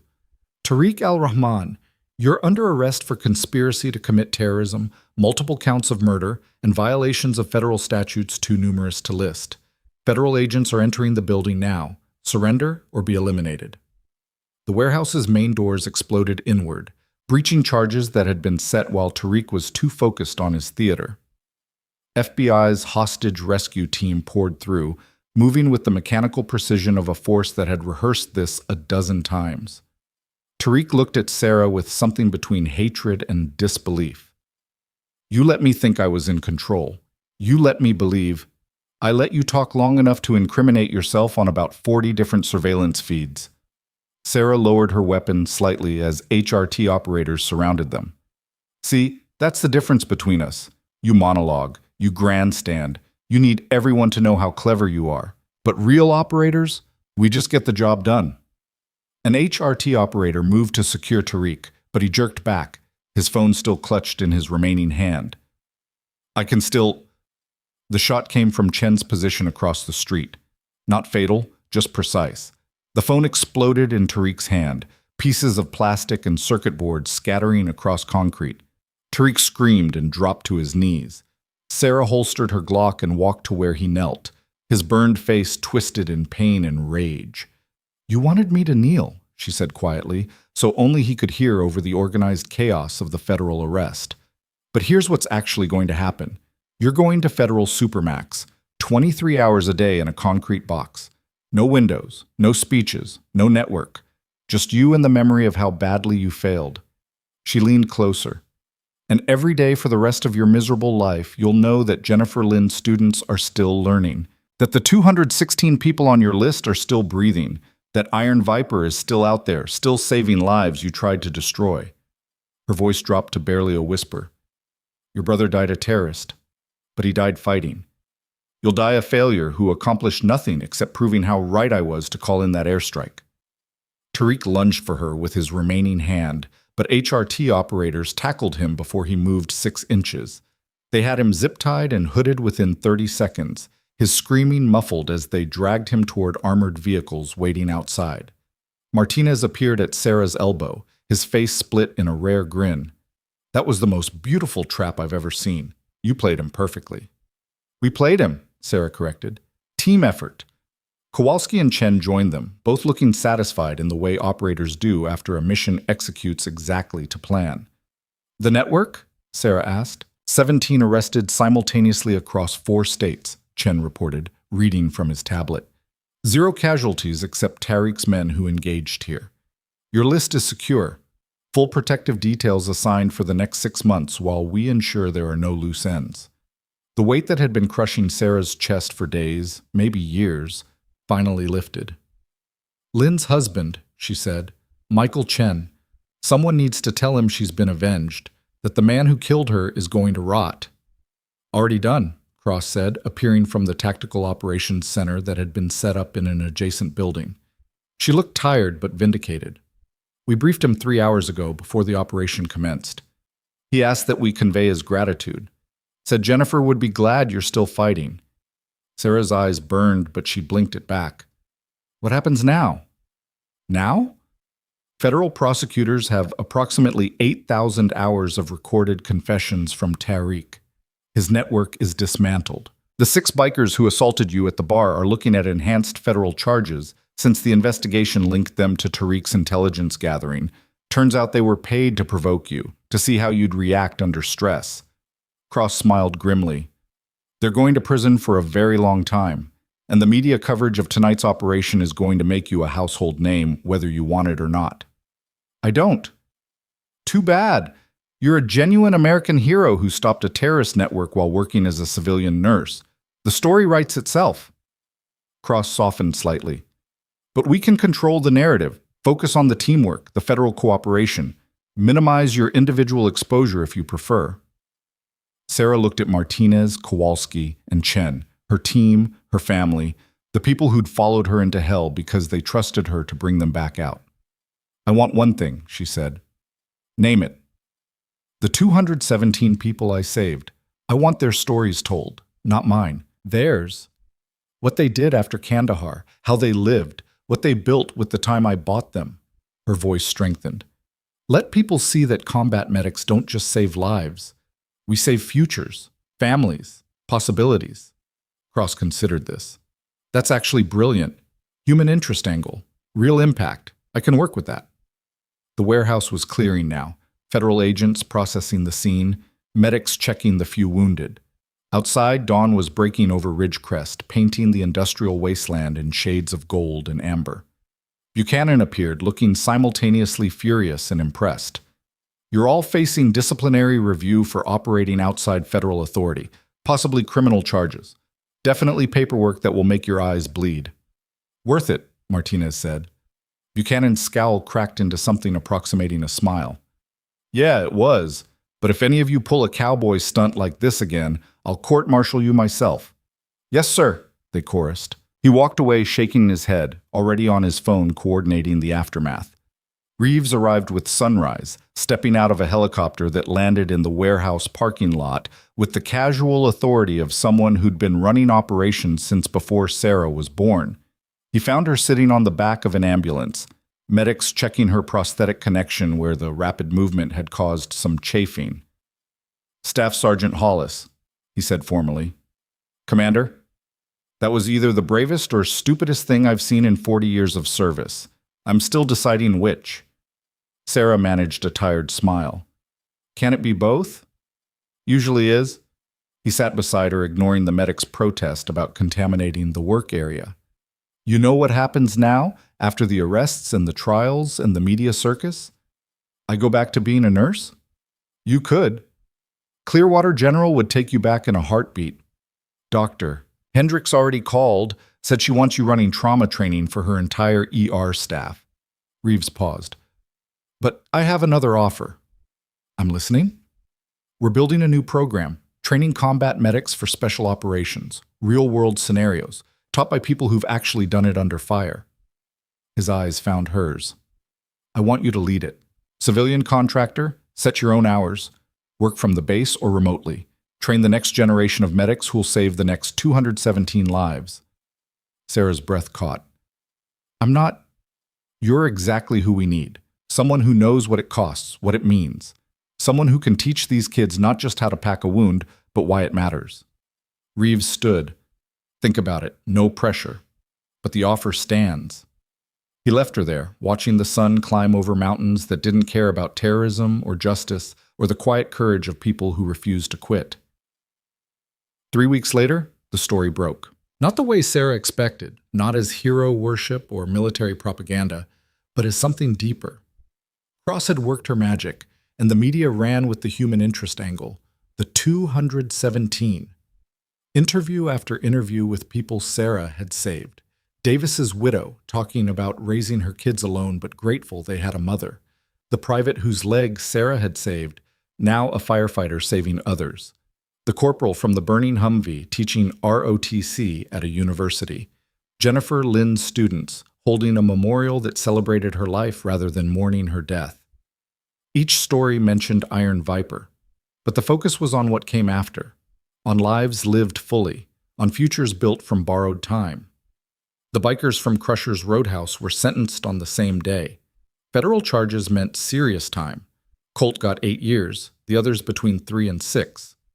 Their motorcycle club dissolved in the scandal, members scrambling to distance themselves from men who'd assaulted a war hero. Tariq al-Rahman faced trial in federal court. His recorded confessions made the proceedings swift. Life without parole in a DX Florence, a supermax prison where he'd spend 23 hours a day in a 7x12 cell with no human contact. His network, dismantled, became a textbook case study in federal counterterrorism. And Sarah? She took Reeves's offer. 6 months after the warehouse, she stood in front of 30 combat medic trainees at an undisclosed military facility, her prosthetic leg visible beneath BDU pants she no longer bothered to hide. "My name is Sarah Hollis," she began. "Some of you know me as Iron Viper. Some know me from the news. Most of you probably think I'm here to teach you how to shoot while providing medical care." She let that hang for a moment. "I'm not. Plenty of instructors can teach you that. I'm here to teach you something harder. How to keep fighting when everything says you're done. How to save lives when you're losing your own. How to carry the weight of the people you couldn't save and still find the strength to save the next one." She pulled up her pant leg, showing the prosthetic fully. "I lost this leg saving 6 people. I'd lose it again tomorrow for half that number. Not because I'm brave, not because I'm special, but because I'm a medic, and that's what we do. We trade pieces of ourselves for whole lives. We stand between death and the living. We refuse to quit even when quitting would be easier." One trainee, young, female, nervous, raised her hand. "Ma'am, how do you deal with the ones you can't save?" Sarah's throat tightened, but she pushed through. "You remember them, every single one. You carry their names like stones in your pockets. And you let that weight remind you why the next life matters, why you can't give up, why every person you save isn't just a number. It's a teacher, a parent, a kid who'll grow up to do something you'll never see but made possible." She pulled out Jennifer Lynn's wedding ring, which she now wore on a chain around her neck. This belonged to someone I saved in Kandahar. She died 3 years later, murdered by a man who wanted to hurt me. For a long time, I thought that meant I'd failed her, that saving her life was pointless if someone could just take it away. Sarah met each trainee's eyes. But I was wrong. She had 3 years of teaching, of loving her husband, of making a difference in her students' lives. Those 3 years wouldn't have existed without what I did in Kandahar, and that matters. That's not failure. That's victory. The training room was silent. Some of you will save hundreds of lives. Some will save one. Some will try and fail and have to live with that. But every single one of you will make a choice every time you treat a patient. Give up or fight. Choose exhaustion or choose one more compression. Choose safety or choose to go back into the fire. She thought about the bar, the bikers, the torn scrubs, and the tattoo that had started everything. People will underestimate you. They'll see medics and think support role. They'll see women and think weak. They'll see disabilities and think broken. A hard smile crossed her face. Let them. Because the quiet ones, the ones everyone dismisses, are often the most dangerous. We're the ones who'll be standing when everyone else has fallen. We're the ones who refuse to accept death's authority. Martinez watched from the back of the room, along with Kowalski and Chen, all three now permanent instructors in the program. They'd built something here, something that mattered. After class, Sarah found a package waiting in her office. No return address. Inside was a letter from Michael Chen, Jennifer's widower. Dear Sarah, I wanted you to know that Jennifer's students held a memorial last week. They planted a garden at the school in her honor. Every plant represents a student she taught, a life she touched. There are 87 so far. They'll keep adding more as alumni return to contribute. But they did something else, something I think you'll appreciate.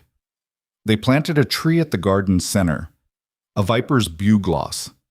It's a flowering plant, blue blossoms, hardy as hell, grows in conditions that would kill most vegetation, survives droughts, thrives in poor soil, refuses to quit.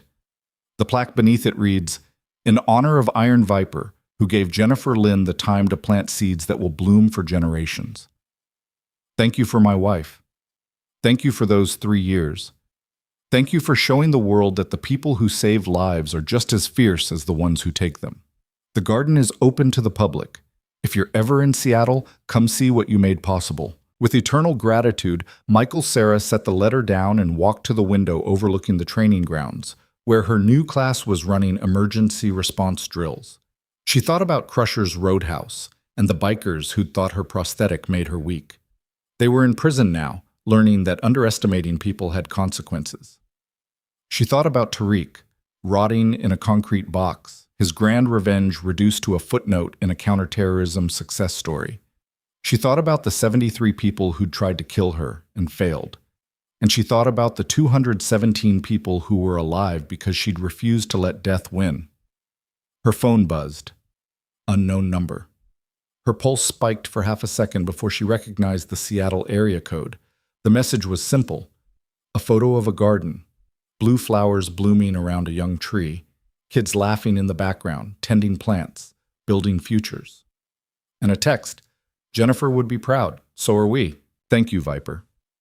Sarah saved the photo, then turned back to her office, to the stack of lesson plans waiting, to the next generation of medics who'd carry forward what she'd learned in blood and sand. The dagger tattoo on her collarbone no longer felt like a burden. The number beneath it, 73, no longer defined her. Because she'd learned something in that warehouse, in that final confrontation with a man who thought he could break her. The quiet ones aren't weak. They're just conserving strength for when it matters most. The people who get underestimated, dismissed, mocked for limps and scars, and the audacity of surviving, those are the ones who change the world. Not through violence or vengeance, but through the stubborn, relentless refusal to let death have the final word. Sarah Hollis had been dismissed as just a nurse, just a woman, just a cripple. She'd proven them all catastrophically wrong. And tomorrow, she'd wake up and teach 30 more medics how to do the same, because that was what Iron Viper did. She saved lives. She refused to quit. And she reminded everyone who'd ever been underestimated that the dangerous ones are rarely the ones making the most noise. They're the quiet ones, the ones you never see coming, the ones who strike when you think you're safe. And by the time you realize your mistake, it's already far too late.